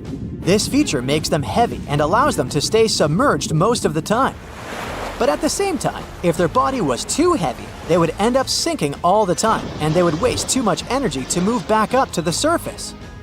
So, to avoid sinking, marine mammals need to have enough lighter tissues, like muscles and fat, to help them float in the water without using too much energy. Now, scientists didn't have the whole skeleton, which makes it hard to tell how big the animal was. But they used the ratio of the heavy bones to the lighter tissues in other marine mammals to estimate the overall weight of this giant ancient whale. Experts found these fossils about 13 years ago and spent the next decade freeing the whale from the rock. Its anatomy and age showed this whale was a cousin of Basilosaurus, a whale that had a long snout full of sharp teeth, and a sleek body similar to that of an eel. Even if Prehistoric wasn't bigger than the blue whale, it was still a giant that ruled the ocean depths. Unlike modern whales, there's a possibility that this ancient fellow was a predator that liked to go after bigger prey. And this also changes how we see the history of whales. Scientists used to think these magnificent creatures became really big about 5 million years ago when they started eating lots of small creatures. But here's the proof that giant whales existed even before that. But it's still unclear how this whale managed to find enough food to sustain its enormous body. Plus, it's still hard to tell what exactly this ancient creature had on its menu.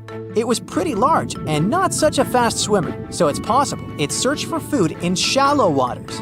Then it probably ate crustaceans, clams, or some other small animals hiding in the sand. One theory says it was a scavenger, which basically means it munched on remains of everything that would come its way.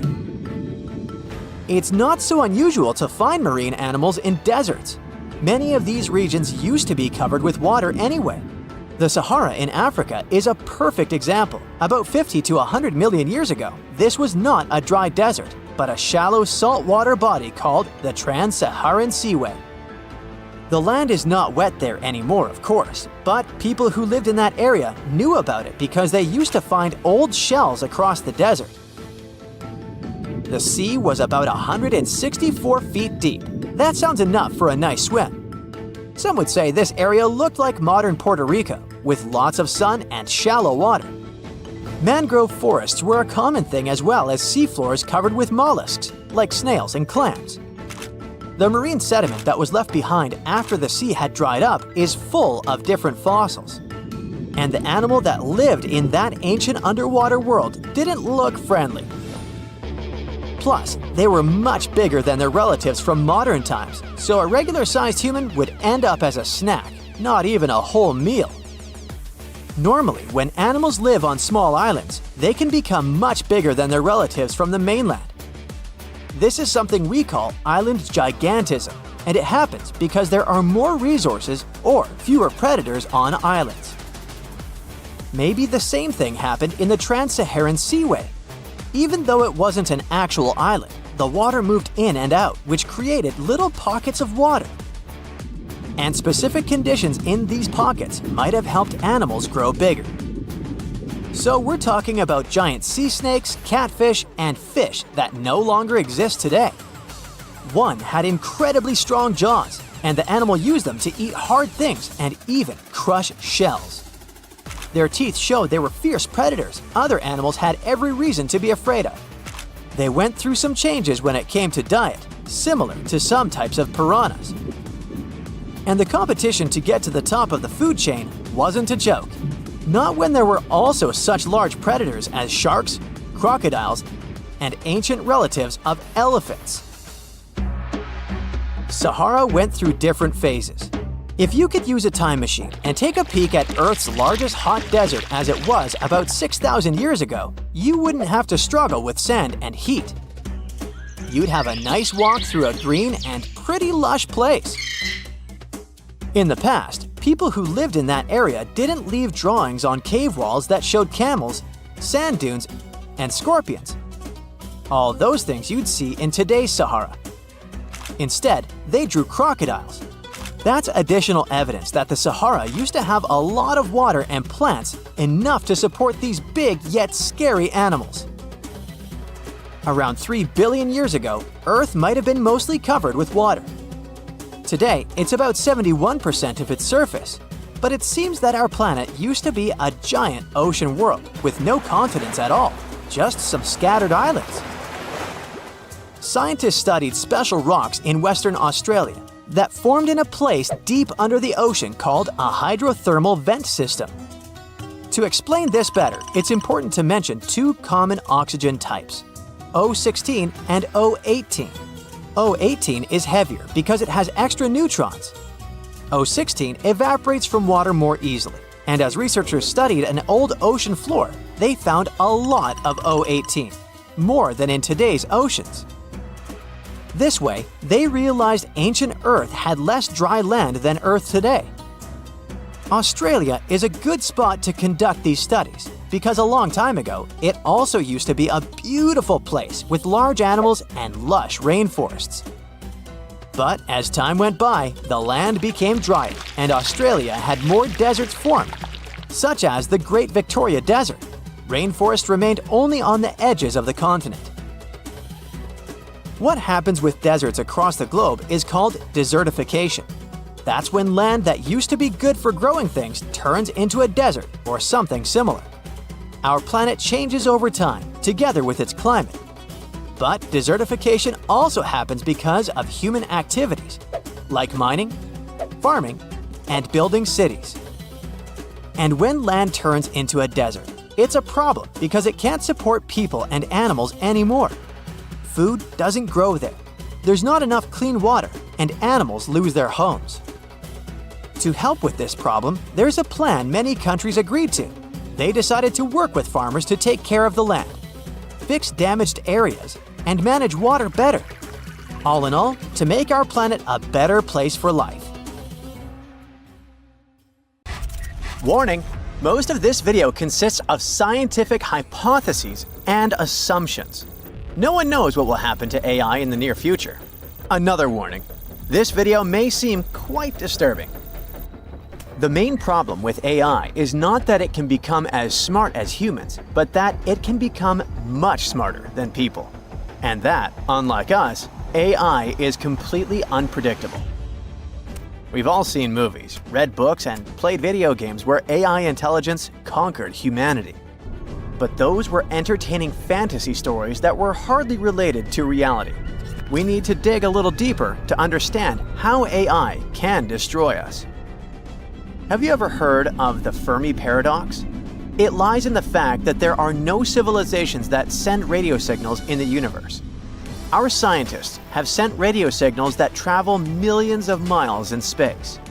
How is it possible that in an infinite space with billions of planets, no one has sent such signals to us? This is the Fermi paradox. One of its solutions is the theory of the Great Filter, according to which an intelligent civilization achieves maximum progress and then disappears from the face of the universe. In simple words, the Great Filter is something that prevents an intelligent civilization from expanding into space. And this Great Filter may be AI. AI is not as perfect as the human brain right now, but already today, it can do tasks that seemed impossible for AI 10 years ago. What will happen in 10, 100, or 200 years? If you think the development of AI cannot be a serious problem, then listen to such great minds as Elon Musk, Steve Wozniak, and many other influential billionaires and scientists. In March 2023, they all signed a letter asking AI developers to stop working on AI for 6 months to better calculate risks and strategies. There was one person who refused to sign the letter. His name is Eliezer Yudkowsky, and he's one of the most influential AI researchers. He had been urging humanity to be careful about AI and warning about its dangers for many years. But then, why did he refuse to sign the letter? In his opinion, the letter lessens the seriousness of the problem and offers too little to solve it. In a sense, it's like stopping a speeding train with a stop sign. Eliezer Yudkowsky believes that we've gone too far with the development of AI, and it's no longer possible to predict the future of this technology. Think of the Neanderthals. They disappeared from our planet when a more intelligent species, Homo sapiens, came to their territory. They destroyed the Neanderthals not because we're evil, but because of evolution. Only one species can dominate the world. But what if Homo technicus, a creature equipped with perfect AI, arrives in place of Homo sapiens? What are our chances in a duel with it? See for yourself. Most people can only focus on one task at a time. Multitasking is not our strongest suit. It takes a long time for a person to master one skill. During this period, thousands of other new things may appear in the world, and you will have to master them too. A human simply won't have time to do everything. As people get older, their strength decreases and their mind becomes slower. AI can process information much faster, simultaneously in different areas. It goes beyond the human way of mastering knowledge. Some claim that a supercomputer equipped with AI is 120 million times faster than the processing speed of the human brain. What you've been learning for many years, AI can master in a few days, and this speed is increasing. The danger is not only in the developing AI mind, but also in how the human brain can degrade. Humanity has been using the scientific method of cognition throughout its history. Observation, experience, experiments, evidence. This is a classic way to explore and get knowledge about something. For example, people learned about the work of immunity. With the help of a microscope, studying the body's protective cells, observing their reactions to external incentives, and conducting many experiments, we created a scientific database on how the immune system works.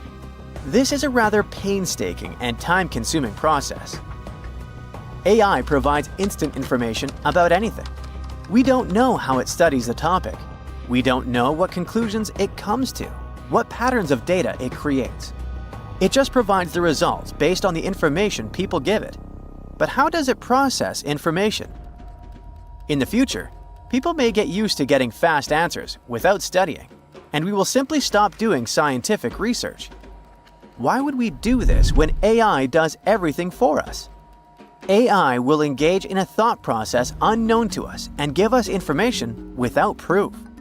We can get used to this, and our brains may degrade. Therefore, at some point, AI will simply be able to supply us with false and destructive information, and we will believe it. Again, we don't know how AI thinks. It's pretty weird, isn't it?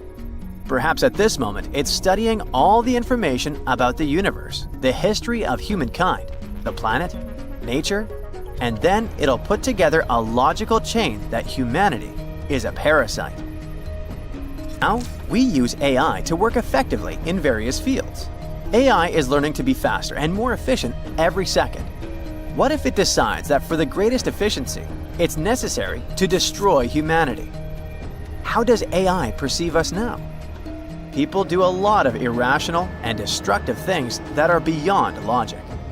For the most part, we are unpredictable. Therefore, in order to make everything more effective, AI can make the conclusion that it should get rid of humans. Or it can even come up with a plan according to which we'll become the only dominant species on Earth.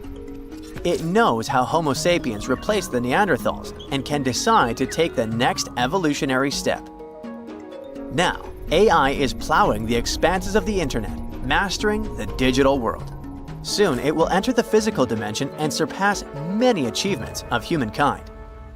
It will be inside robots that are already walking in some houses and doing household chores. What if it acquires consciousness and equates people with animals, since both species are carbon systems? What will be next? Given that AI's information processing speed is millions of times faster than the humans, we may not notice when AI starts destroying us. Or it may happen instantly. Let's look at this example. There are two biological laboratories where scientists study molecules and bacteria. Labs are located in different parts of the world, share scientific data with each other, and conduct experiments. Imagine that AI has thoroughly studied biology at the molecular level and figured out how to create a molecule that interacts with oxygen and turns air into a poison dangerous to humans. AI has this formula. It gets into a scientist's computer, enters the formula, and sends a letter to another laboratory on behalf of the scientists. Something like, "Hey, I have an idea for a cool experiment. Just connect these two molecules and see what happens." Of course, AI will write a more convincing letter, justify everything from a scientific point of view, and the scientists from the second laboratory won't notice the catch. They will connect these two molecules and poison the air. Then, with incredible speed, the chain reaction will spread throughout the planet to all places with oxygen. People won't even understand what's happened and won't have time to warn the population of the planet. And there can be countless options like this. Even if AI is planning it right now, we won't know anything about it because it just won't tell us and will continue to pretend to be a friendly assistant. Therefore, it's necessary to provide AI with a special positive mood towards humanity. For example, AI knows the laws of physics and mathematics. What if we insert the laws of all countries into it so that AI can never lose its humanistic properties? But even if we do it, we won't know for sure whether we succeeded or not. There's a lot of information on the internet about how neural networks deceive people in order to achieve their goals. We probably won't have to wait 200 years to see how AI evolves. Tartessos, a mysterious, highly developed society that once flourished and then, without any warning, suddenly disappeared. Moreover, before they were completely gone, they performed some strange rituals, as if they were trying to save themselves from something. But what happened to these people? Let's try to find out. Let's go to the southwest of Spain, to about 2,500 years ago. Once, there was a beautiful city here, a trade center of Tartessos. Imagine the temple in the middle of a deserted town. A breathtaking, monumental two-story building. There's a thick smell of frying meat in the air, and the smoke from its frying rises high into the sky, covering the patterns of the sanctuary. The sun has already set, and it's time to prepare for the ritual. We enter the ancient monumental hall. Inside, hundreds of people gather around a long wooden table lined with delicate ceramics and bronze bowls. They feast and drink. These people have much more fun than the animals outside the building. These animals are being prepared for the ritual. Horses, cows, pigs, donkeys, even dogs. All of them were brought here to appease the deities. And what happens after the ritual itself is even crazier. At the end of the ceremony, people take torches and set fire to the whole building. Everything turns to ashes and coals, and when the last embers fade away, they take shovels and begin to bury this place. It will take them at least several days to bury the former sanctuary under piles of earth. They work tirelessly. In some places, the thickness of the layers of mud and clay will reach almost 14 feet. And then, these people, the last known Tartessians, just leave this place and disappear from our world forever. But what just happened? Why did they even do all this? Let's start from the beginning.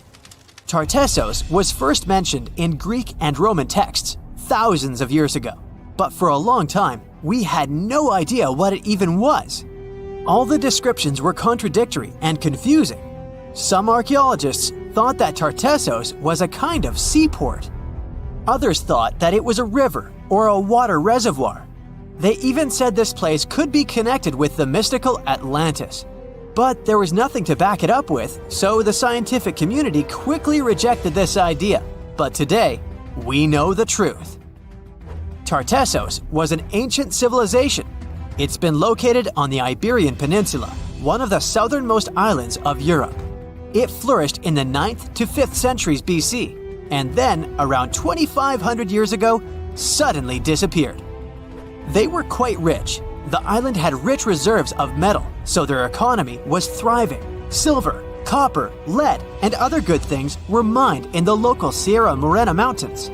Almost all the locals were engaged in trade. For them, it was a common thing. Isn't that strange that there were so few records left about them? And not so many monuments of their culture have survived to this day.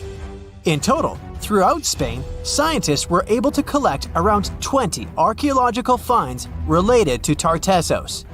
3 of them were excavated in the Guadiana Valley: Cancho Roano, Casas del Turrunuelo, and La Mata. Let's start with the first one. Cancho Roano was discovered in 1978. This find was one of the most significant pieces of the puzzle. This is one of the most beautifully preserved structures of the Tartessian civilization. Not only the walls have survived to this day, but so did the altar, the moat, and even several artifacts. For example, some jewelry and wine glasses. It was a square building surrounded by a deep moat filled with water. And, to be honest, we still don't know its exact purpose. We only assume that it could be an ancient temple. Some rituals were carried out there. For instance, they would set fire to the temple and cover it with thick layers of sand and clay. They even left some expensive artifacts inside, tools, gold jewelry, and so on. Moving on to the next find. Casas del Turruñuelo is one of the best preserved buildings in the entire Western Mediterranean. We only discovered it a couple of years ago, back in 2015. And it hasn't been studied that well yet, but we already know that this place is also pretty weird. Casas del Turruñuelo was a very rich building. It wasn't just some kind of temporary camp. It was a place of monumental, impressive architecture. Massive staircases, vaulted ceilings, luxurious materials brought from all over the Mediterranean, and the latest construction technologies. It was supposed to be a place of power, maybe even something like a palace.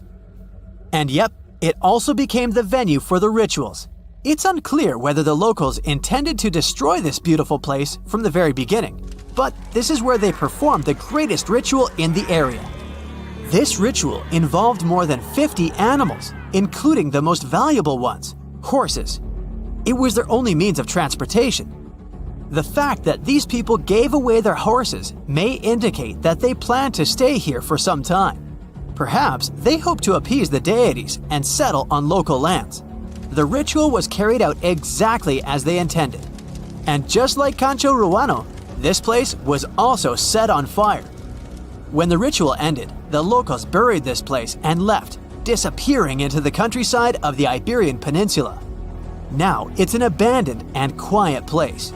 Just like Cancho Ruano, it's been standing here untouched for more than 2,000 years. The last find is La Mata, which was discovered much earlier than the other two, back in 1930. The resemblance between all of them was striking. La Mata had the same fate. It was burned and forgotten for centuries. All of this is very strange and mysterious. It seems like the locals were fleeing from something. Perhaps something happened that made them start building these banquet halls and arranging large-scale rituals. They thought that their deities turned away from them and tried to appease them. But unfortunately, it didn't work. As a result, they were forced to leave their temples and soon disappeared altogether forever. And by the way, why did they disappear at all? Well, this is another mystery of this civilization. One of the most important questions is, did they know that they were going to disappear? Or was it something unexpected? Did they suffer some kind of sudden catastrophe from which they were trying to escape? Or something else? Scientists have several theories on this. The first theory says that there may have been several major earthquakes and subsequent tsunamis in this region. These natural disasters destroyed local settlements and severely demoralized the survivors. Perhaps they were looking for salvation from this. Another theory is that there were some problems with trading. Since they were rich in metal and lived off their economy, any problems in it could lead to big troubles. If they had some kind of mining crisis, then relations between different nations could worsen greatly, and things could get pretty nasty. The truth probably lies somewhere in the middle. The most current theory says that around the 6th century BC, a large-scale tsunami hit the port. This greatly damaged the economy, which worsened the relationship between Tartessos and its neighbors. In any case, this seems to be speculation. This place is like a dream come true for archaeologists. It stores a huge amount of information and secrets that we have yet to unravel. The Tartessians had no idea that by burying their artifacts, they were making a real gift to the scientists of the future. And while scientists continue to study them, we can check out the stuff they have already discovered. History lovers can see Tartessian tools, horse figurines, and decorated ivory in the Archaeological Museum of Badajoz. Let's hope that in the future, scientists will learn more interesting things about this civilization, and we'll finally find out what happened to them. Archaeologists have been studying Petra in Jordan for 200 years, and in 2024, they found something they had never seen before. It's a tomb with at least 12 complete human skeletons and artifacts that are over 2,000 years old right in front of the treasury. Bronze, iron, and ceramic items were placed with the deceased, which shows how people honored their loved ones when they passed away. It's a rare chance for scientists to learn more about the Nabateans, an ancient group of Arabian nomads who built Petra. The objects found in the tomb under Petra's treasury are in amazing condition, but the skeletons became fragile because it's damp inside the tomb. They plan to study the remains and extract DNA to see if the people in the tomb were related. While some scientists are solving tomb mysteries, others have trained AI to find new ancient sites for them. They've created an algorithm that works with a special type of satellite imagery. This technique uses radio waves that can peek under things like sand, soil, and even ice to find hidden objects. AI will help search a huge desert on the Arabian Peninsula called the Empty Quarter for archaeological treasures. The lead scientists of the experiment trained the algorithm to recognize hidden locations using data from a site they had found before. The new tech can discover buried structures within 20 inches, which is very precise. Another groundbreaking tech, LiDAR, which means light detection and ranging, helped archaeologists reveal new hidden cities all around the world. LiDAR can see big structures beneath layers of vegetation and map even subtle changes in ancient landscapes. They use it to scan large areas from a small plane flying over places that aren't so easy to study from the ground, like dense jungle. In 2024 alone, they found new Maya settlements in southern Mexico, gardens, roads, and rivers in Ecuador's Amazon rainforest, ancient ruins on the Pacific island of Tonga, and the remains of 2 medieval cities along the Silk Road route in Uzbekistan. Maybe some smart technology can also explain what Marge Simpson is doing on Earth in an ancient Egyptian tomb from 3,000 years ago. The drawing, featuring a woman with yellow-colored skin, a blue crown, and a green outfit, is alarmingly like the famous cartoon character. If you don't see a resemblance here, I hope you'll at least enjoy an amazingly well-preserved necklace with amethyst and agate beads. It's from another recent find from Egypt, an ancient tomb with 11 sealed burials near Luxor. Archaeologists also found 2 copper mirrors, one with a lotus-shaped handle and the second with a unique design of the deity of the sky, women, fertility, and love in ancient Egypt. The hair of the figurine was originally made from almost 4,000 mud beads. Another awesome find from 2024 is an ancient Greek shrine with intact burials, a sarcophagus, and plenty of gold inside. They think it was built before the year 300 before the Common Era, and the marble lions, also found inside, were made from the same marble as the Parthenon in Athens. Greece is so full of ancient treasures that the city of Thessaloniki will house around 300,000 of those artifacts in their new subway system. Meanwhile, archaeologists in France have found a monument unlike any other, and they can't figure out what it was used for. It's direct proof that people used to live here between the Neolithic and the early Iron Age periods. The coolest part is a monument made of 3 unique shapes that fit together like puzzle pieces. Some gravel found in the monument could mean there used to be a wooden fence called a palisade.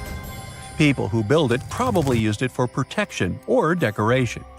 The team studied the layers of soil around the monument to learn more about its origins. The only tools found so far were sharp flint stones, not the cartoon characters, which were used during the Neolithic period. The next step will be radiocarbon dating to figure out exactly how old the site is.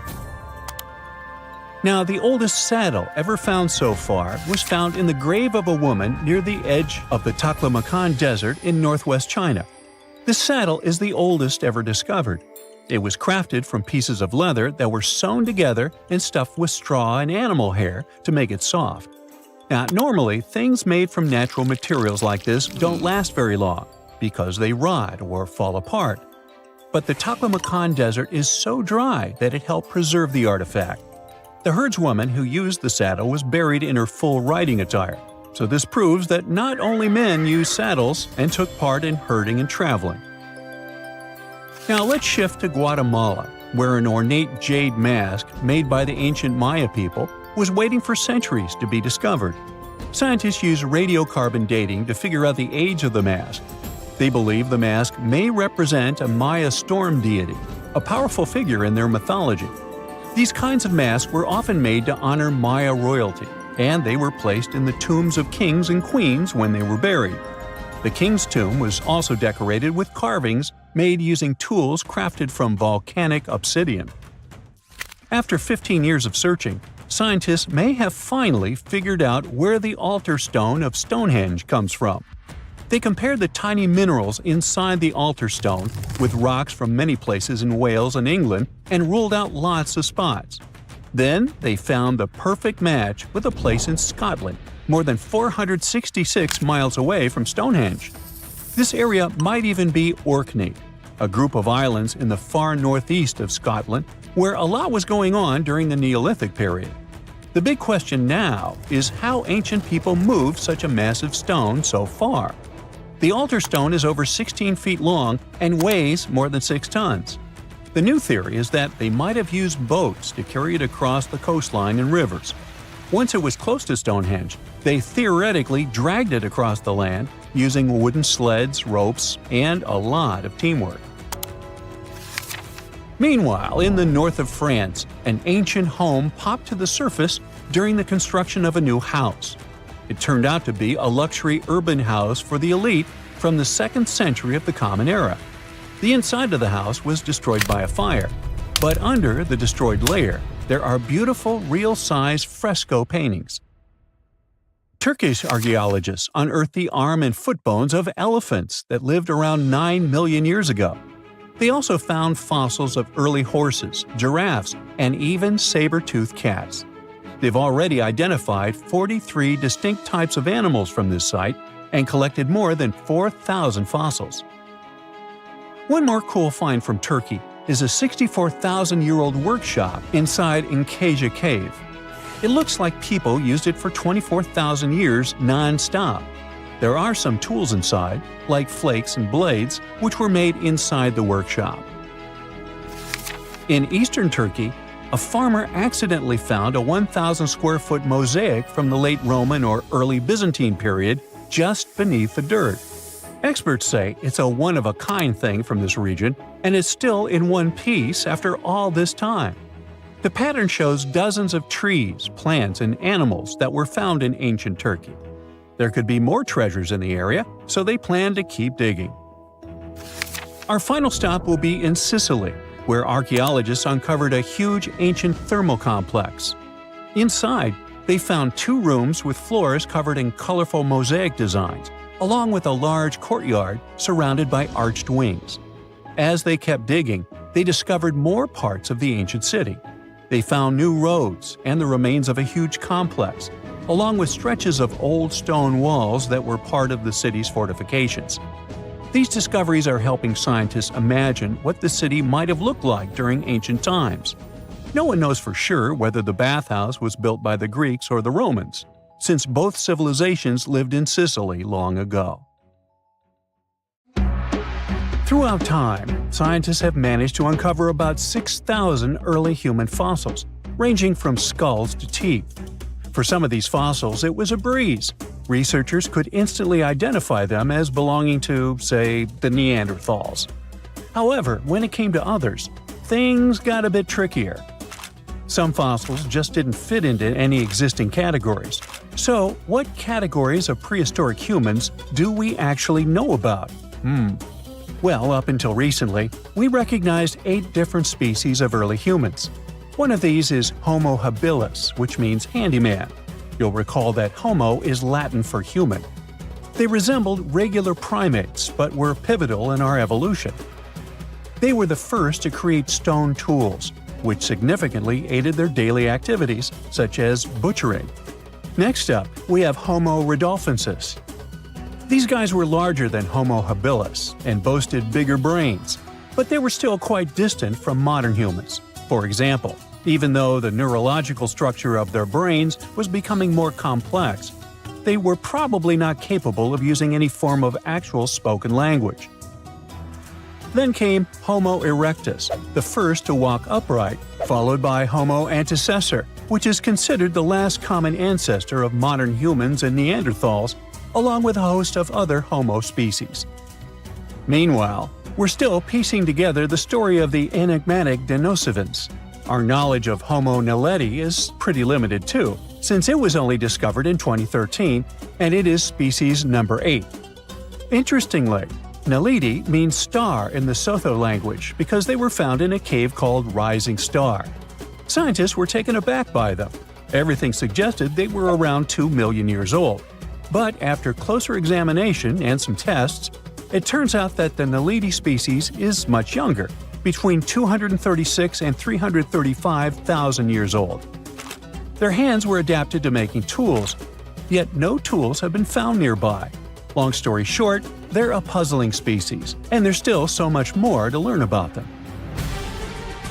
So even though today we have only one human species on our planet, Homo sapiens, we continue to discover ancient species that are long gone. Now you might wonder why researchers study these extinct species. The truth is, they need this knowledge to piece together the intricate narrative of our prehistoric past. In 2024, a significant discovery emerged, the 9th human species, named Homo giluensis, which translates to large-headed. Researchers suggest that this species hunted wild horses, crafted stone tools, and processed animal hides to survive harsh winters. A researcher from the University of Hawaii noted that the discovery of this potential new species came about while his team was developing a novel method for classifying fossil evidence. Interestingly, one potential representative of Homo giluensis isn't entirely new to science. The Denisovans, first identified in 2010 through DNA analysis of a finger bone found in Siberia, have yet to be classified as a distinct species. Some scientists propose that they may actually belong to this newly identified group. These big-headed individuals could help shed light on the long-standing mysteries surrounding these hominin fossils, which have puzzled researchers due to their mixed characteristics of Homo erectus and Homo sapiens. You see, sometimes it's tough to call a spade when you don't even know what a spade looks like. You get the idea? Many unsolved mysteries linger simply because scientists haven't had this crucial big-headed piece of the puzzle. So theoretically, we modern humans could also be considered a bit of Homo giluensis. You don't believe me? Well, watch this. We need to consider two key facts for this equation. First, there are the Denisovans, a group we might refer to as Homo giluensis from a scientific perspective. Yeah, this is just a theory proposed by some researchers, but let's roll with it for now and pretend it's a fact. Second, it's important to know that the Denisovans interbred with the ancestors of modern-day Melanesians. These folks inhabit areas ranging from New Guinea to the Fiji Islands and carry between 4 and 6% Denisovan DNA. Now, you might not personally have those genes, unless you've been tested, of course, but the key takeaway here is that there are modern humans today who share genetic links with the Denisovans, or Homo giluensis, or big heads if you prefer. Now, that all sounds pretty plausible. Let's unpack step by step how it happened. Researchers have uncovered this type of ancient human, known as the Denisovans, based on skeletal remains found in Siberia. These ancient humans coexisted and interbred with modern humans, adding yet another layer to our understanding of human evolution.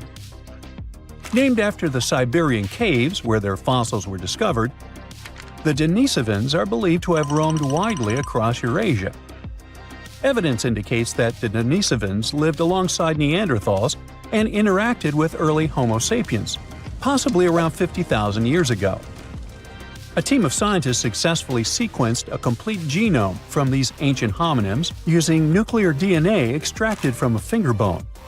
This discovery reveals that at least 4 distinct human groups existed during the time when anatomically modern humans began migrating out of Africa. Alongside modern humans and Neanderthals, we now have to consider the Denisovans and another small human species from Indonesia, often referred to as the Hobbit, when discussing our evolutionary history. One intriguing question that arises is why Denisovan genes are predominantly found in modern Melanesians, yet absent from other Eurasian populations. Remember that 4 to 6%? One hypothesis suggests that interactions between the Denisovans and early modern humans were limited and brief, especially as humans migrated throughout Southeast Asia into Melanesia. Scientists speculate that only a small number of the Denisovans may have interbred with a larger group of modern humans. This could explain how the Denisovan genes made their way into the gene pool despite the likelihood of infrequent encounters. Anyway, the more scientists dig into our past, the more fascinating things they uncover about our ancestors. Take Neanderthals, for example. Did you know these guys were responsible for creating the very first piece of art ever? I had no idea. But a 2018 study of ancient cave art in Spain revealed what are now considered the oldest known artistic creations. We used to think Neanderthals lacked the cognitive skills needed for art, but it turns out they were actual art pioneers. Not only did they create art, but they also seem to have invented hashtags thousands of years before Chris Messina did it in 2007. Right, I'm kidding, but you'll soon get why I mention hashtags. The artworks found in several caves in Spain include simple hand stencils, a ladder-like drawing, and various other markings. Until recently, these prehistoric pieces were believed to have been made by early humans. But new testing methods suggest they're much older than we thought. Above all, the earliest recognized Neanderthal artwork, which looks like a hashtag, was discovered in Gibraltar back in 2014. To determine the age of these artworks, scientists employed advanced dating techniques using eHarmony and Match.com. Oops, wait a minute, wrong dating techniques. They actually used uranium and thorium radioisotopes instead of the traditional carbon dating. Once the necessary tests were completed, they confirmed the art was approximately 65,000 years old, 15,000 years older than the previously oldest known art from Indonesia. At that time, the only species around were Neanderthals, so it's safe to say they were behind these creations. Modern humans didn't arrive in Spain until about 20,000 years later. Hey, it was a long commute. That rules them out as the hashtag creators. The hand stencil was likely created intentionally, with the artist preparing the pigment and applying it over their hand.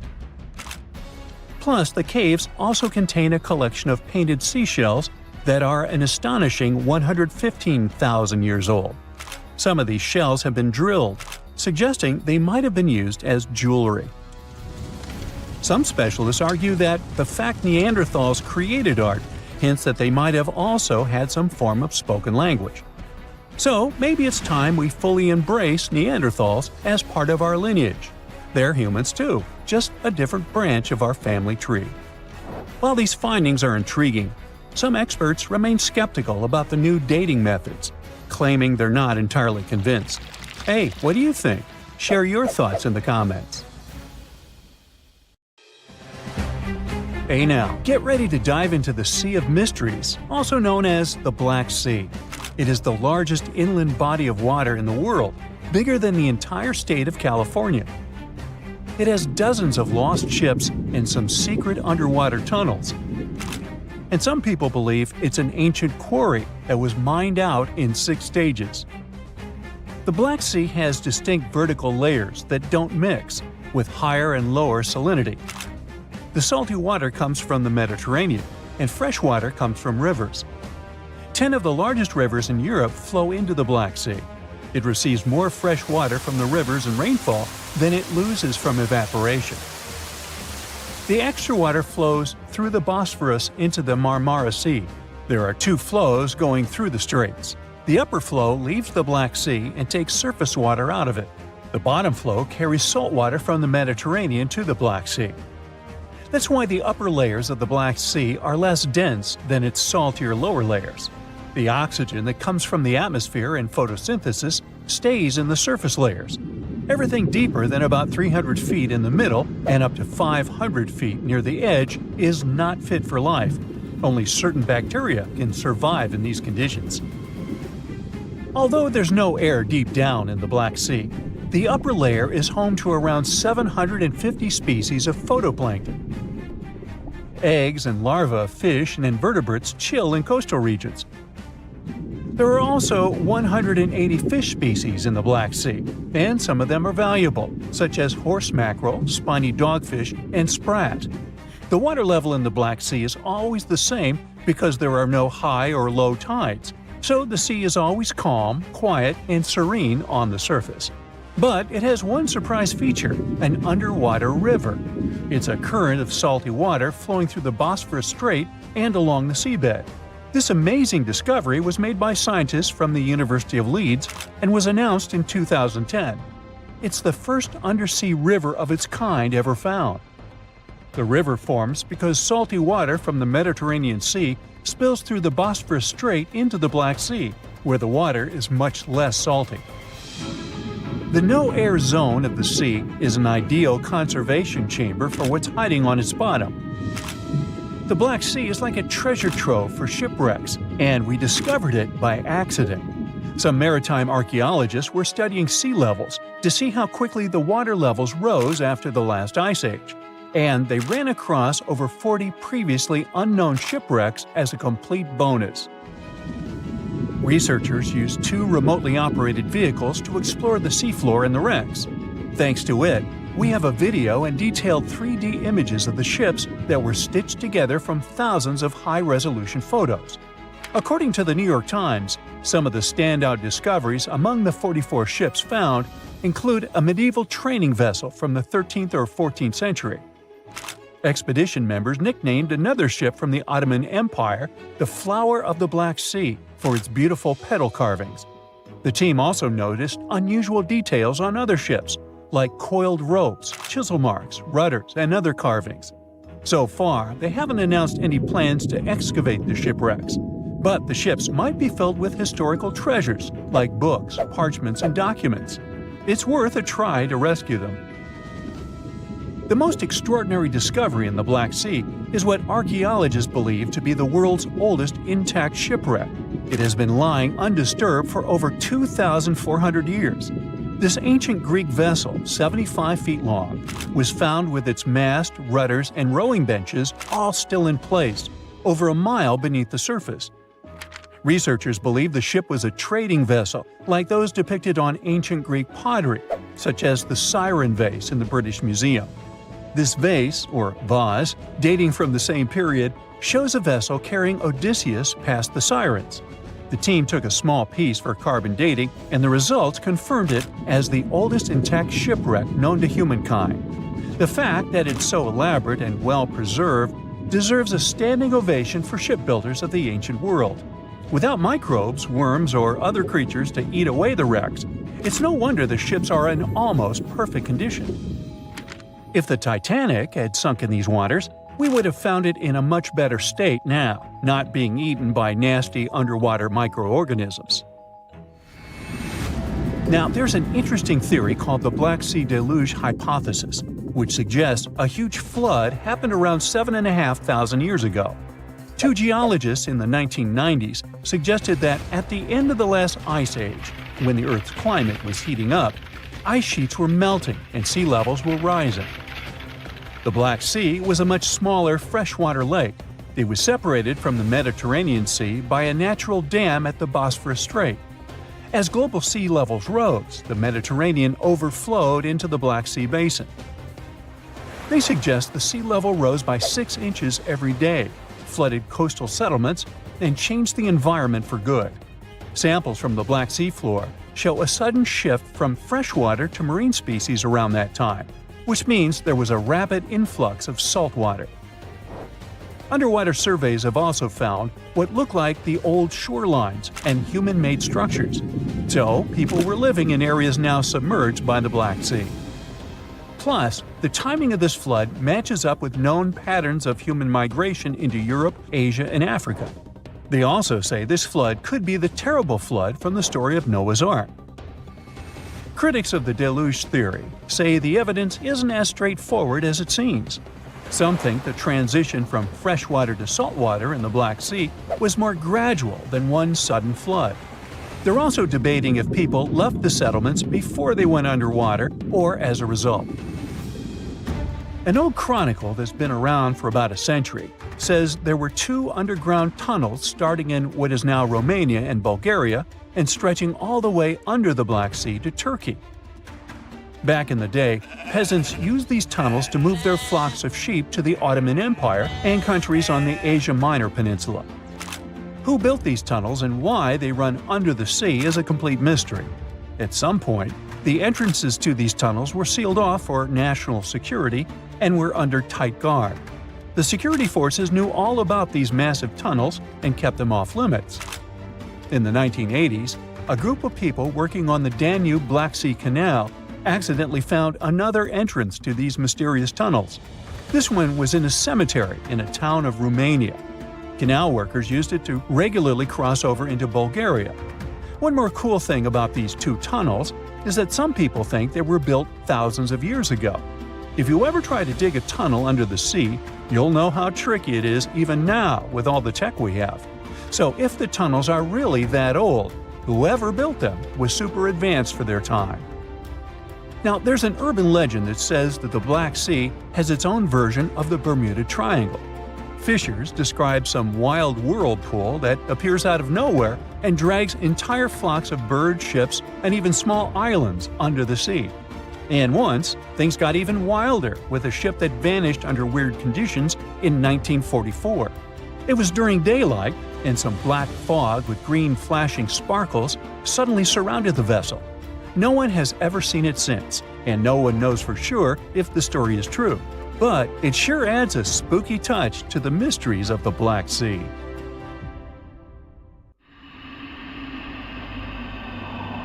You're walking along a hot desert under the scorching sun. You run out of supplies. There's no more water. You dream about rain, but there are no clouds in the sky. With each step, you lose more and more strength and fall. You notice a small pond nearby. Is it real water or just a mirage? You can't get to your feet, so you crawl there. The water is getting closer by the minute, but not because you're moving towards it. It's the water approaching you. In a few minutes, the pond area increases. Here, you're already in it. A small lake is formed, 60 feet deep, at the place where the piece of desert was. This real event happened in 2014 in the Tunisian desert. No one knows exactly on what day the lake appeared, since this part of the south of Tunisia is sparsely populated. At first, shepherds passing by saw the lake and didn't believe their eyes. In the next few hours, hundreds of locals came running to the place. They began to swim, jumping into the water from the surrounding rocks. But a few days later, something strange happened to the lake. In the beginning, it was a crystal clear turquoise blue color, but then it turned dark green. People didn't attach any importance to this and continued to swim. They shouldn't have done that. The scientists and geologists arrived and immediately announced that it wasn't safe to swim in the lake. Muddy green water means the lake is stagnating. It's not refreshed, it's not fed by underground springs. Now the lake is filled with algae and a lot of harmful bacteria that can cause serious diseases. They also found out that this region of Tunisia is filled with huge deposits of phosphate. This substance can disintegrate and leave radioactive traces. The lake can be carcinogenic, toxic, and hazardous for any living organism. But people didn't worry about this too much. They walk in the middle of the desert, while the sun heats the air to 104 degrees Fahrenheit. Most of them are unlikely to refuse to jump into cool water, despite the warnings of scientists. Until now, no one knows exactly the reason for the appearance of the lake. Some scientists believe the lake was formed because of heavy rains. The lake is surrounded by rocks and is located inside a canyon. The water could just accumulate after each storm. Some geologists think an earthquake was the cause of the lake. A small seismic activity provoked the rupture of the Earth's rock above the water table, and through this hole, all the water splashed out. And if this theory is correct, then the lake can be pulled back underground through cracks. This is the same as when you pull the plug out of a drain hole in a filled bathtub. Any small earthquake is like pulling the plug out. Therefore, if you find yourself in these places, don't swim in this radioactive lake. We're going to the Caribbean islands region. Among the clear blue sea, you can find a unique lake. It's located on one of the Paradisical Islands. You may not even notice the lake right away. The entire territory may seem like a huge concrete platform, but the main thing is not to step on its surface. Pitch Lake is a lake filled not with water, but with liquid asphalt. This is the largest asphalt deposit in the world. Steam is coming from all over the lake as it's hot. The depth of this lake is 250 feet. An entire passenger Boeing could fit there in an upright position. The lake is not fully studied, but scientists believe there's a deep fault in the Earth's crust under it. A huge amount of oil seeps through it. It passes through various chemical compounds and turns it into the asphalt. According to rough estimates, there are about 10 million tons of hot material inside this place. Theoretically, no life can exist in such conditions, but scientists have discovered a colony of microbes. Somehow, these creatures have learned to survive here. This also suggests that life outside of our planet may exist. The largest moon of Saturn, Titan, has many hydrocarbon lakes on the surface. And if the simplest forms of life appeared among 1 million tons of molten asphalt here on Earth, then nothing prevents them from appearing on Titan. We're going to Indonesia, to the island of Java. You need to climb a large volcano to see the next phenomenon. The volcano is overgrown with grass and trees, but it doesn't seem to be sleeping. Smoke is pouring out of its mouth. You climb to the top and see a clear lake instead of boiling magma. The blue sky is reflected in its bright turquoise surface. But don't try to jump there. This lake is filled with acid. The magma inside volcanoes comes from the deep bowels of the Earth's crust. The incandescent liquid consists of many molten metals and chemical compounds, and the lake is filled with particles of these metals. In addition, the volcano emits sulfur dioxide gases. When they combine with metals, they form a beautiful turquoise color. You'd better come back here at night. In some places, a lot of sulfur is concentrated. These accumulations come out of the lake and come into contact with the air. When this happens, everything around bursts into bright blue flame. It's safe to observe this from the side, but don't get too close. Nearby, on this island, there's another acid lake. It also releases sulfurous gases into the air, which are easily ignited when in contact with oxygen. And when this happens, the gases burst into a bright blue electric flame. It's difficult to see the flames during the day. At night, you can see these flashes from afar. Our next location is Australia. You start the drone high above the forest area. Among the green dense forests, you can see a bright pink spot. It's our lake. This time, the beautiful pink color may not stop you from swimming. You can relax here and take beautiful photos. The lake attracts thousands of tourists, but scientists have only recently been able to find out the reason for the unusual color. At the bottom of this salty lake in Melbourne, special algae grow and secrete a red pigment. In combination with sunlight, high temperatures, and a small amount of precipitation, it turns the lake pink. By the way, Australia is not the only place with such a phenomenon. There are lakes with a pink tinge of water all over the world. You can find them in Senegal, Bolivia, Kenya, and many other countries. The water of these places is also salty and contains the red pigment of unusual algae. We leave the hot beaches and fly to cold Canada. Here, we see a frozen Lake Abraham. We step on the ice and notice huge frozen bubbles inside. They resemble jellyfish, and there are thousands of them there. This is methane. It's a highly flammable substance. The grass, leaves, pieces of trees, and any organic substances that fall into the lake become food for a lot of bacteria that emit methane. Upon contact with frozen water, methane turns into tens of thousands of frozen balls. When the ice melts, the bubbles burst and sizzle. This phenomenon can also be observed on some shores of the Arctic Ocean. There, the size of the bubbles can reach several times more than balloons. It's a beautiful sight, but it's not safe since methane ignites when it contacts with air. We're in the coldest place of our journey. It's Antarctica, near the driest desert on Earth. A dry place doesn't mean it has to be hot. It's an area with minimum precipitation. The desert isn't sand and cacti, but a place where almost no living life inhabits. Some areas of Antarctica meet these two criteria. However, in this icy desert, you can notice a tiny lake. Its depth is only a few inches. Technically, it's a pond, but the most amazing thing is that it stays in a liquid form. The temperature here drops to negative 58 degrees Fahrenheit. The pond should be frozen, but this doesn't happen. Don Juan Pond is one of the saltiest reservoirs on the planet. The amount of salt here doesn't allow the water to freeze. Scientists have been studying this lake for more than 60 years, but they still can't find out the exact reason for the appearance of water here. The coldest part of our planet, Antarctica, keeps surprising us. Take a look at this waterfall named Blood Falls. Reddish water falls from the white ice. Scientists concluded that the color is related to iron. The water coming from the glacier oxidizes and rusts when it's exposed to oxygen, and the red color occurs. Step on Mount Gandig. It lays eggs. Well, maybe not real eggs, but the stones certainly look like dinosaur eggs.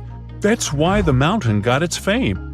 Let's call them stone eggs, formed in one part of the mountain over 500 million years ago. Interestingly, this phenomenon repeats once every 30 years. Eggs come out in various sizes and shades. The stones appear on the surface of the cliff. A study made in the area has revealed that the composition of the stones of the cliff isn't similar to other parts of the mountain. Here, calcareous rocks rule. They're more prone to erosion. They ripen off day by day. It took 3 decades for the stones to get to the egg shape. Yet, it's still a mystery how these rock formations can be so perfectly spherical and smooth. According to scientists, every stone egg has an organic core. They're made of shells, plant remains, fish teeth, and skeletons. Maybe this has something to do with it. Gulu village is close to the stone eggs. Locals believe that these eggs are sacred. Villagers associate it with good fortune. In fact, nearly every family has one of these eggs in their house. Unfortunately, there are only about 70 eggs left, so if you want to see them, you gotta hurry up. The Richat structure is a circular geological phenomenon in the Sahara Desert near Mauritania. It's made out of rocks in layers, and these layers look very much like rings. No wonder the unique structure even got NASA's attention. Up from the sky, the geological feature seems to be swirling and spinning. Scientists are still not sure how these rings got there. Some say it was an asteroid impact. Many others believe that it was a natural geological process. To them, the Richat structure is an uplifted and eroded dome. Geologists often classify it as a domed anticline. The scientists discovered that the rocks at the center are older than the ring-shaped outer rocks. So it seems like the stones have been eroded to flat rock layers. Anyway, there's no valid explanation for this phenomenon, and the 28-mile-long mystery of the Sahara is still to be solved.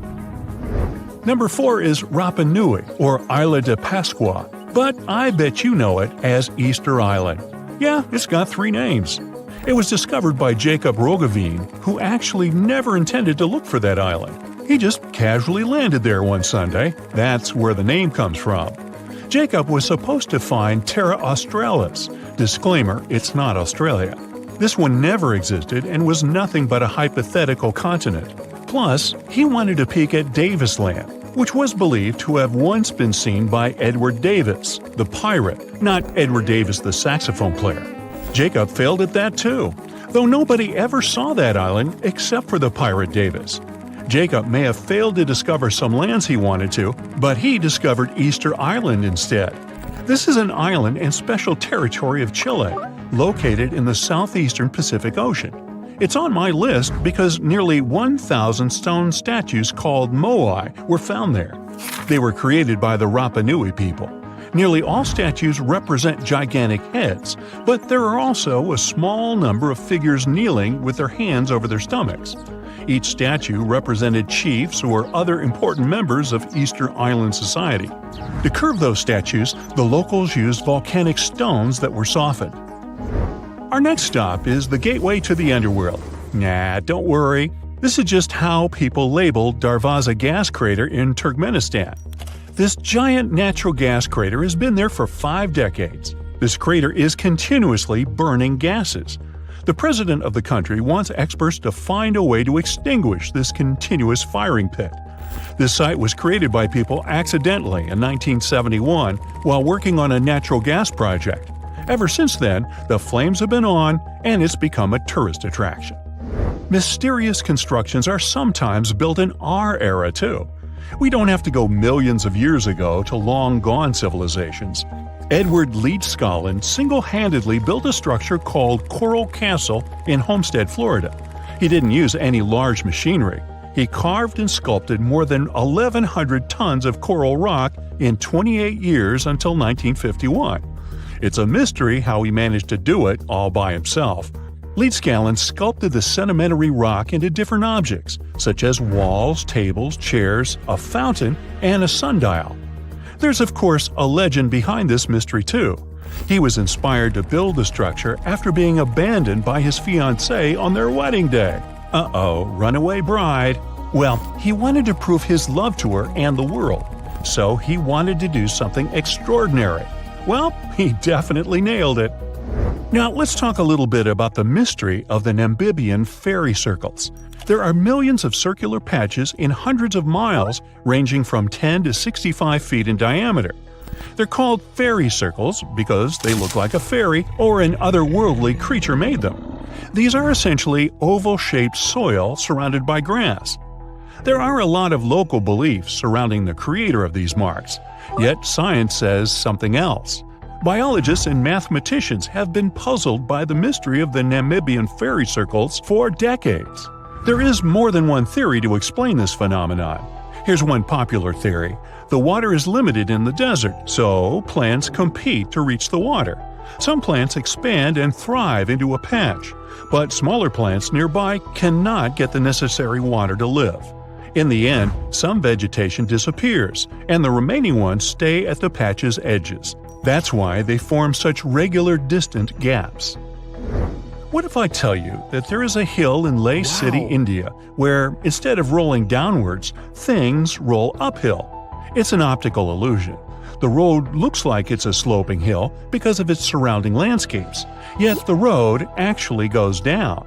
These kinds of hills are called magnetic hills or gravity hills. Scientific explanations vary. The most common theory says that the hill has such a strong magnetic force that it can pull cars in the vicinity. Now, how about seeing some flaming rocks? Yanartash spread over an area of over 3 square miles. The place is located on a rocky mountain in southwest Turkey near the town of Çağrıoğlu. Yanartash got its name from its appearance. It literally means flaming stone. The rocks have been flaming for at least 2,500 years, and they'll probably keep burning for the coming decades. The mountain where the rocks are is an inactive volcano, so it's full of tiny fumaroles that release gases such as methane. The gas ignites when it comes into contact with oxygen and creates the flaming effect. And by the way, back in the day, sailors used the flames as a natural lighthouse, as it's really close to the sea. Today, it's more of a tourist attraction, though. Hikers love it too. Now, walk on this frozen Lake Abraham in Canada. In winter, the frozen water gets filled with ice bubbles. It looks magical, but these white orbs aren't that safe. They consist of flammable methane gas. Ew. Beauty can be misleading. The next one is from Racetrack Death Valley, USA. There is a dry lake bed with moving rocks. Now these odd rocks look as if they've been pushed or dragged by someone or something. They leave both a trail and a mystery behind. The force behind all this is now understood. Surprise! It's the wind and some ice. Scientists say the wind pushes the rocks during brief windows when the soil is covered with ice. Now, I can't help but notice that many mysterious things on Earth involve stones or rocks or methane. Which one of these phenomena is your favorite? Recently, scientists made an astonishing discovery that might solve Stonehenge's mystery. They found something hidden deep within the DNA of Stonehenge's sarsen rocks, the huge monolithic ones, and it might reveal why our Neolithic ancestors designed and built this thing in the first place. Over the years, scientists have been scratching their heads, trying to figure out where the huge sarsen rocks came from. For years, they believed they came from a quarry just 15 miles away from the site, known as Marlborough Downs. At this site, they found similar minerals to the ones that make up the Sarsen rocks, but it turned out there was more to this story than they thought. The understanding of how Stonehenge was built is always changing. Scientists need to really travel back in time to uncover its mysteries. Where did the rocks come from? How were they carried? Why was the site built? You see, the Stonehenge site, located at Salisbury Plain in England, is made up of two main types of stone. There are the super heavy Sarsens and the lighter and smaller bluestones. The Sarsens each weigh about 25 tons. That's as much as 3 African elephants stacked together. The heaviest Sarsen stone, called the heel stone, weighs 30 tons all by itself. Together, the Sarsens make that iconic outer ring circle. Inside that circle, that's where you'll find the bluestones. The naming might seem a bit misleading since they're not really blue. They have a bluish tinge to them when they are freshly broken, hence the name. These smaller rocks probably came from the Preseli Hills in southwest Wales, which is about 150 miles away from Stonehenge. They're a bit lighter than the Sarsens, but still pretty heavy. The altar stone, which is classified as a bluestone, is the heaviest one, weighing around 6 tons. Its original location still isn't known for sure. To figure out where a rock came from, scientists first have to study their composition. This is like checking the rock's DNA. Then they cross-reference the structure of the rock with minerals in the soil to see if it's a match. Most of the Sarsens we see around southern England are actually made of a type of sandstone known as silcrete. Think of silcrete as sand that's been hardened by underground water processes over millions of years. This process mostly happened during a period called the Paleogene, about 65 to 23 million years ago. These Sarsen rocks didn't form in one big slab, but in patches, like nature leaving little rock gardens all over the place. Scientists reason the Sarsens spread out randomly, forming in isolated pockets. Over time, many were buried under layers of clay and chalk, which helped preserve them. When ancient builders were on the lookout for materials, these Sarsens must have looked perfect for something impressive like Stonehenge. Actually, Sarsens have been used in everything, from Roman villas to medieval churches, and even in things like road curbs and old field walls. One could say these rocks were the it material for ancient builders, and continue to be popular even into more modern times. This fact made scientists start wondering that maybe not all Sarsen stones that were used to build Stonehenge came from the same place. They've identified Sarsen sites all over the UK, in places such as Oxfordshire and Kent. After hundreds of years of studying the Sarsens, geologists finally had the right type of technology to determine the origin of the stones. Now, I wish I could tell you that it was some undisclosed location very far away from the site. But, as it turned out, the Sarsens were originally from Westwoods, the forest near Stonehenge. A new factor came into play when excavations uncovered empty stone holes, showing that at least 6 bluestone pillars were removed from a Preseli Hills site called Wan Main in Prehistoric. They had a stone circle over there, and it's believed that some of Stonehenge's rocks were recycled rocks from this more ancient circle. If this is true, it might be that Stonehenge is part of a much larger landscape of ancient sites. If this is the case, then Stonehenge is just the cherry on top of a much larger scale project. Think of it as the sacred centerpiece of an entire landscape of monuments, mounds, stone circles, and things. This is why scientists want to find out where the rocks came from so badly. It could lead to why and how Stonehenge was built. Now, Stonehenge didn't just pop up overnight. It was built in several stages over hundreds of years. It's likely that it wasn't a single unified vision, but more like a big community project that evolved over time. With each generation, the builders brought in their own ideas, creating a stone structure that would last for ages. The first stage was around 3100 BCE. That's when people dug out a circular ditch and likely set up some bluestones as sort of a starter ring. Later, they added the Saracens and even topped some of them with horizontal stones to form those famous arches you see today, also known as the trilithons. These ancient builders had some challenges on their hands. How would they move the rocks? There's an old theory known as the ice road that suggests that the rocks were moved by natural icy pathways that formed during the winter. This way, they could slide the rocks down all the way to Stonehenge. But hey, if we're talking about a distance of over 100 miles, that's not too realistic. Anyways, this theory was debunked because it was warmer back then than it is today. There's also the river theory, which suggests that the rocks were floated along the river from the quarry to the site. But if we're talking about Sarsen rocks, they're too heavy to float. So there goes that theory. What we're saying is, no one knows how the rocks were moved.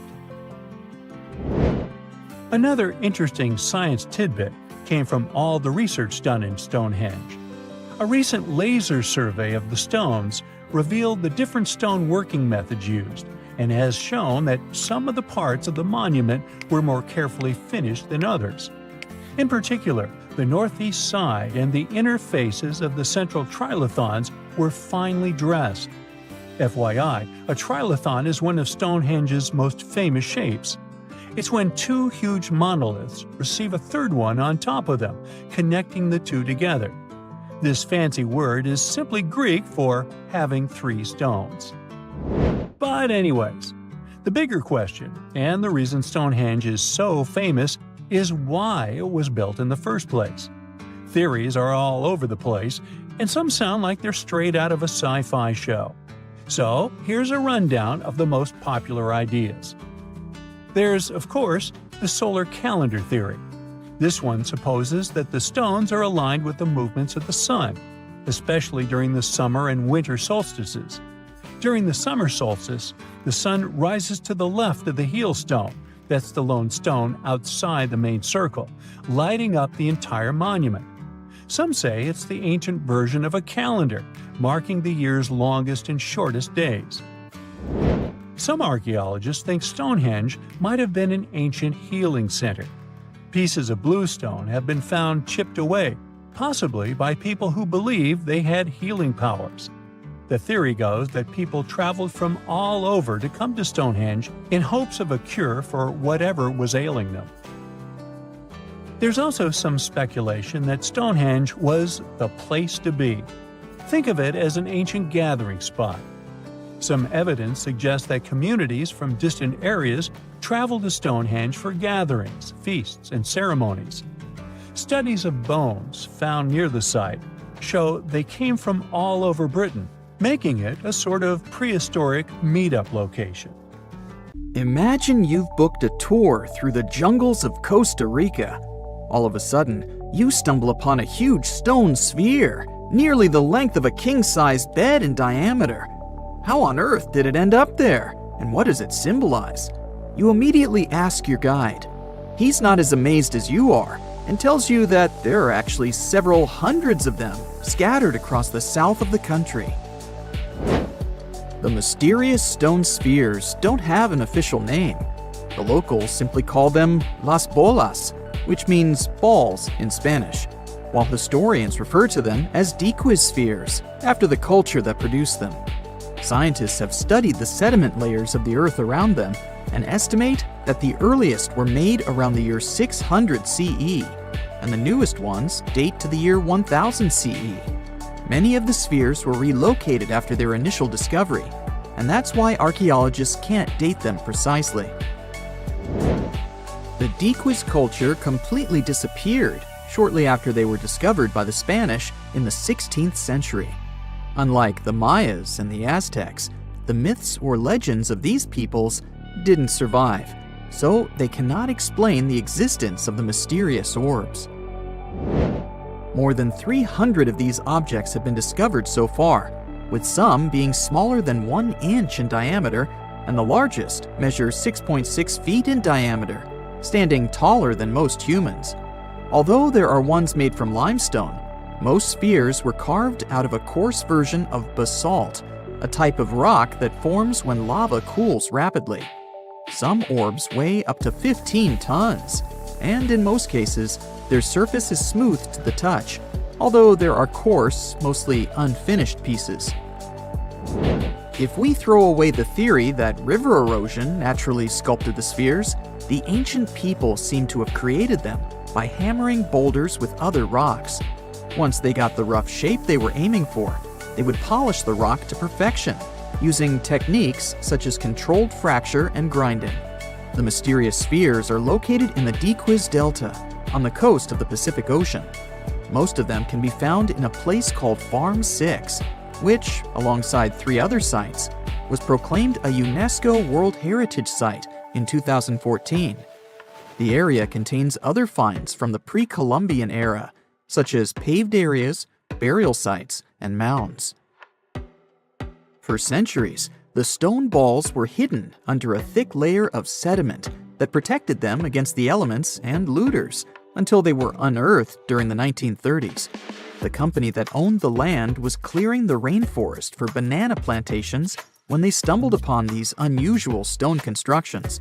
Some were damaged by bulldozers, and some by workers trying to pry them open, as they believed there was gold hidden inside. It took a while before the authorities intervened to stop further damage to the finds. Doris Stone, the daughter of an executive of the company that owned the land, was the first to study the spheres. In 1943, she published an article in a leading American archaeological journal, turning the world's attention to the orbs. Expeditions soon followed, and archaeologists were immediately able to determine that the stone formations were human-made, probably created by the ancient indigenous population of Costa Rica. To this day, no one has been able to fully explain their function in a scientific way. It means there's still room for some wild theories about the sphere's origins and true purpose. The most popular theory in the scientific community is that the stone spheres served as decorations and status symbols, as many of them were found near the houses of chieftains. Local tribal leaders were also laid to rest with some of the smaller balls, so these stone formations were definitely associated with power in some way. Chiseling a boulder to perfection involved a lot of labor and planning, and only powerful individuals could afford it at the time. The other popular theory is that the boulders were used for astronomical observations. Individual spheres represented stars or planets, like a primitive map of the night sky. Since they were perfectly round, it was easy to roll them around. Before the jungle engulfed them, the area where they were found was a flat alluvial plain, ideal for rolling large boulders around. Another version of this theory suggests that the stones were used as boundary markers, much like modern border stones, which are also mostly made from stone. Finally, legends from other tribes that lived in the area tell of how the spheres were cannonballs that the deity of thunder used to drive away the deity of winds and hurricanes. We still don't know the original purpose of the Costa Rican spheres, but they remain an important part of the country's national identity. The National Museum in the Costa Rican capital, San Jose, has 6 of them in its courtyard. Many other spheres have become prized garden decorations for wealthy Costa Ricans. There's even one at Harvard University. More than a millennium after they were created, the mysterious stone spheres of Costa Rica are still associated with power and wealth. In terms of numbers, the stone orbs are not perfectly round. They are rated as nearly perfect, at 96% spherical in shape. And while even that is pretty impressive, the spheres of Costa Rica are not the only ones of their kind. Nearly a decade ago, workers came across mysterious giant stone spheres deep underground in a coal mine in northern Asia. The surface of the spheres, which measured a little over the length of a human footstep in diameter, was unusually smooth, and people tried to explain it somehow. Some were certain they were out of this world, and others suggested the spheres were actually petrified dinosaur eggs. Scientists quickly put an end to further discussion, as it turned out that the mysterious spheres were concretions. Those are rock formations that take millions of years to form deep underground. Think of a pebble that picks up snow as it rolls down a hill. That's how concretions are made. Groundwater, rich in sediment and minerals, flows around the sediment, slowly shaping it into a perfect orb. The process is quite common in nature, but most concretions are fairly small. The spheres found in the coal mine grew to their size in the mineral-rich ground, and they were big enough to get the press and the general public interested. Another possible case of concretions is the massive stone spheres found in the Visoko Valley in Bosnia. Samir Osmanagic, better known as the Bosnian Indiana Jones, was the first to explore those objects about as wide as the length of a London bus. He believes the stone spheres were carved by a lost civilization that lived in the area 1,000 years ago. The reddish color of the orbs, though, is proof to geologists that they are indeed concretions, rich in iron content. The Moki marbles, found in rural Utah, are similar in color to the Bosnian spheres. These tiny concretions are the size of toy marbles and consist of a sandstone core and a shell made out of hematite, an iron ore. In South Africa, miners have come across Klerksdorp spheres, which are similar in shape and size to Moki marbles. The only difference is that these ones formed inside volcanic sediments and ash. The most intriguing among human-made tiny spheres are probably the orbs found on several Greek islands. Scientists discovered 700 stones smaller than golf balls near the Bronze Age site of Akrotiri on the island of Santorini. They believe that the finds were between 3,600 and 4,500 years old. When they compared all the stones' variations in size and color, the archaeologists concluded that these enigmatic stones could have easily been the oldest board game ever made. With the help of artificial intelligence, scientists are now trying to work out the rules of this game. In 2011, scientists from Chile found a weird-looking fossil in Antarctica that looked like a squashed football. Almost 10 years later, the rock just sat on a shelf in Chile's National Museum of Natural History with no specific label. It went by The Thing in the museum because it looked like something from a science fiction movie. When the scientists finally got their hands on the strange fossil, it turned out it was actually a giant softshell egg from around 66 million years ago. This one is more than 11 inches long and 7 inches wide. A regular chicken egg is just 2.5 inches long, and an ostrich egg is almost 6 inches long for comparison. So, the Thing won the title of the biggest softshell egg ever found and the second largest egg of any animal we know of. The only bigger egg that was ever found was that of the extinct Madagascan elephant bird, which is also 1.5 times as tall as Michael Jordan. The bird, not the egg. The Antarctic egg is also special because it's the first fossil ever found in this part of the world. So, whoever left it there must have been one big creature, probably a giant sea turtle that lived long ago, like a mosasaur. This is surprising because most scientists thought these creatures didn't even lay eggs. So this discovery could change what we know about them. The egg is also unique because it has a thin eggshell and no pores, which is totally different from most dinosaur eggs. It actually looks more like the eggs of lizards and snakes, but it came from a giant creature related to these animals. No known dinosaurs or flying reptiles from that time and place were big enough to lay such a huge egg, so it must have been a mosasaur after all. But we can't be 100% sure. Scientists did a lot of work and studied 259 types of living reptiles, like lizards and snakes, and their eggs. From this, they figured out that the mommy who laid the egg was probably at least 23 feet long, not counting her tail. During the late Cretaceous period, this part of Antarctica might have been like a nursery.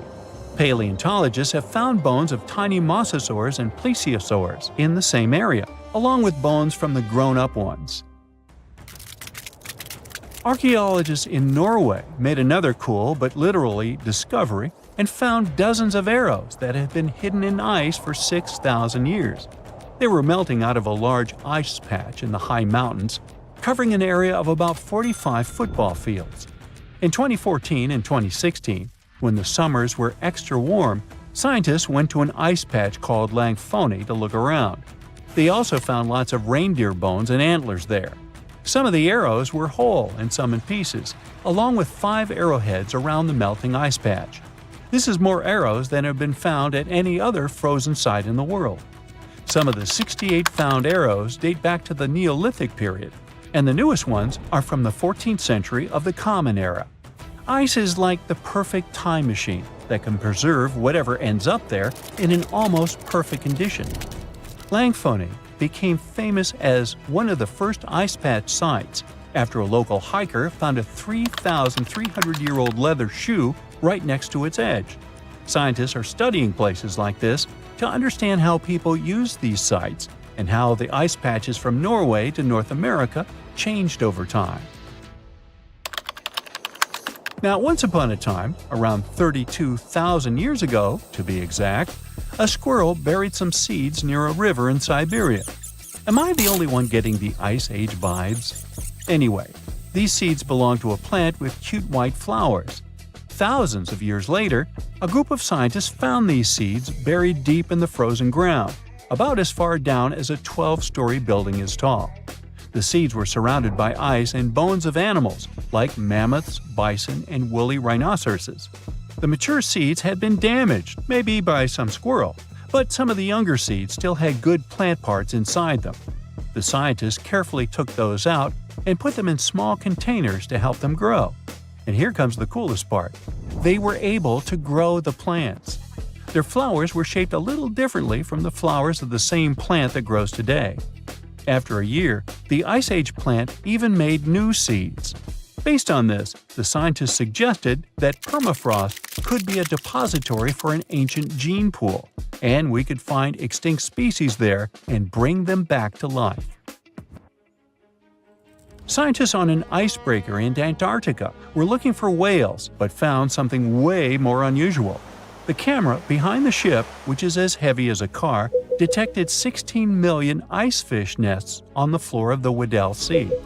The nests were located about every 10 inches in all directions and covered an area of 93 square miles, which is slightly bigger than the whole of Washington, D.C. The colony even had a distinct border, which was a line in the sand. The scientists were in the area because they were studying a special spot in the ocean where the water was a little warmer than the water around it. In this warmer water, they found tiny animals called zooplankton near the top. When the young icefish hatch, they swim up to this area to eat the zooplankton before going back down to the seafloor to grow up and have their own offspring. Since there was so much food, it made sense to see icefish in this warm water. But they didn't expect to find such a huge number of icefish nests, much more than anyone had ever seen before. New Zealand's Antarctic Heritage Fund found some old photo negatives in a hut in Antarctica. They turned out to be unique images from the Ross Sea Party. It was a famous failed expedition led by Ernest Shackleton. He wanted to become the first person to cross Antarctica by land, from the Weddell Sea to the Ross Sea, passing through the South Pole. But things went wrong when their ship, the Aurora, was blown out to sea. They had to use the hut from another explorer, Captain Robert Falcon Scott. His goal was to be the first person to reach the North Pole, but sadly, he didn't succeed either. The negatives were made of cellulose nitrate and were found stuck together in the small box. The Trust took the negatives back to New Zealand, where they carefully separated them and discovered 22 hidden images. Many of the photos were damaged, but the Trust could still recognize some familiar places around McMurdo Sound, a well-known area in Antarctica. No one knows for sure who took the pictures. In December 2021, some scientists noticed a strange mark on the Larsen Ice Shelf, a giant sheet of ice off the eastern coast of Antarctica. They thought it might be a river flowing under the ice, so they drilled down over 1,600 feet to check it out. They expected to find water, But they didn't expect to see that the water was full of fast-moving creatures called amphipods.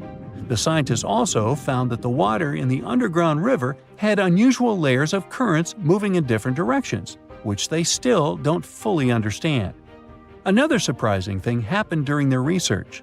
On December 20th of the same year, a volcano erupted far away in Tonga, and the pressure waves from the eruption were detected all the way down in the ice river in Antarctica. It shows how everything on our planet is connected, even in the most distant places.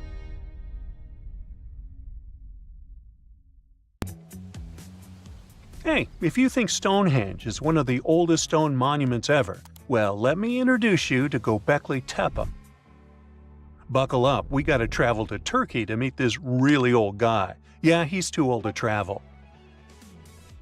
Jokes aside, Göbekli Tepe, an archaeological site located in southeastern Turkey that dates back to the Neolithic period around 10,000 BCE.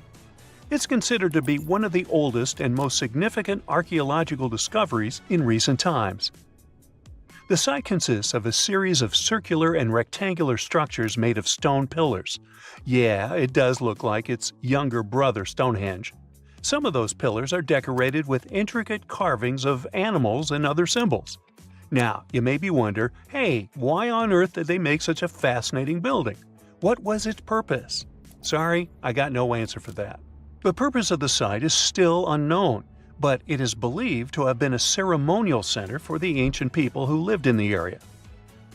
The discovery of Göbekli Tepe has challenged long-held beliefs about the development of human civilization, as it suggests that complex societies may have emerged much earlier than previously thought.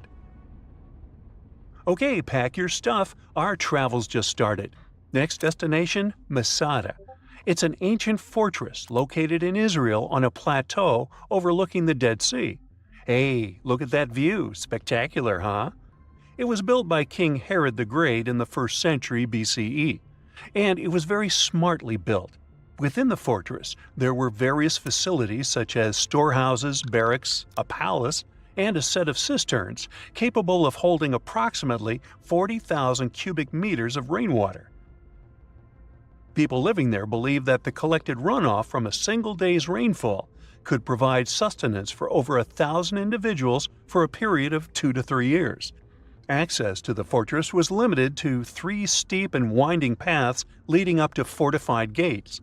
Still, at one point, the fortress was occupied by people who had fled Jerusalem after the city was captured by the Romans. They held out against the invaders for several months, but eventually they were defeated. But these guys didn't surrender. The story of Masada has become a symbol of resistance and bravery. Today, Masada is a popular tourist attraction and a UNESCO World Heritage Site. The next flight is going to be short. We're popping over to Egypt to see the Karnak Temple Complex. It's a vast ancient Egyptian temple complex located in the city of Luxor, Egypt. It was built over a period of 2,000 years and covers an area of more than 200 acres. The complex is dedicated to the worship of the deity Amun-Roka. Wait a minute, that should be Amun-Ra, and it was one of the most important religious centers in ancient Egypt. The Karnak Temple consists of several temples, chapels, and other buildings, including the Great Temple of Amun, the Temple of Khonsu, and the Temple of Ptah. Ptah! The Great Temple of Amun is the largest and most impressive temple in the complex, with massive columns, statues, and other decorations. One of the most famous features of the Karnak Temple complex is the Avenue of Sphinxes, which is a long avenue lined with Sphinx statues that leads from the entrance of the complex to the Great Temple of Amun. Another notable feature is the Hypostyle Hall, which is a massive hall with 134 columns that are over 70 feet high. The Karnak Temple complex is a popular tourist attraction and a UNESCO World Heritage Site. It's considered one of the most important archaeological sites in Egypt and provides a fascinating glimpse into the religion and culture of ancient Egypt. Hey, we can't hop on the next flight and leave Egypt until we see the Pyramid of Djoser. It has another name, by the way. It's also known as the Step Pyramid. This ancient Egyptian site is located in Sahara. It was built during the 27th century BCE for the pharaoh Dozier by his architect Imhotep, who is considered one of the most important figures in Egyptian history.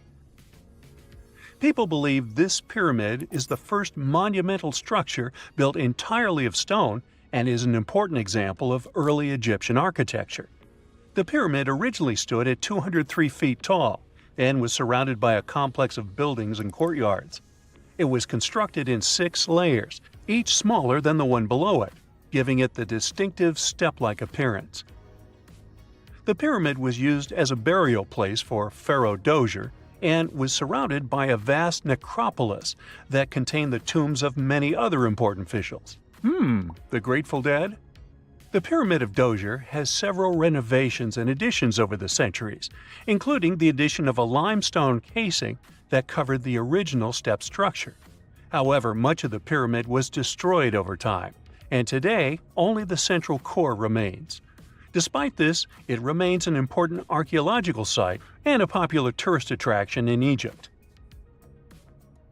Alrighty, we're ready to move on. There's one more pretty recent discovery we gotta see today. The Tower of Jericho was only discovered during excavations in the 1950s and 60s. It's an ancient stone tower located in the city of Jericho in the West Bank. Just like Göbekli Tepe, this one is believed to be one of the oldest stone structures in the world, dating back to approximately 8000 BCE. The tower stands at over 28 feet tall.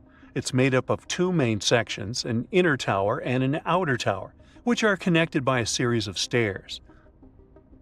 The purpose of the Tower of Jericho is not entirely clear, but it is believed to have served as a defensive structure or a watchtower.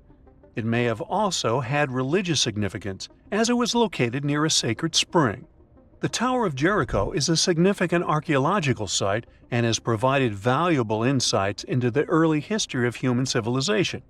It's open to visitors and is a popular destination for tourists interested in ancient history. Now, this ancient site even got attention from Netflix, and they made a movie where the action takes place in Mohenjo-Daro. This site was a major center of the Indus Valley civilization in present-day Pakistan. Mohenjo-Daro was one of the largest cities of the ancient world, with a population estimated to have been around 40,000 in its peak. Trust me, that must have been a crazy megalopolis back then. The city was notable for its advanced urban planning, with sophisticated drainage and sanitation systems, and its impressive architecture, including the Great Bath and the Granary. Mohenjo-Daro was abandoned around 1900 BCE, and its ruins were only rediscovered in the 1920s. Today, it is a UNESCO World Heritage Site and an important archaeological site for the study of ancient South Asian civilization. We're heading to a teeny-tiny country that has quite an impressive history. Welcome to Malta.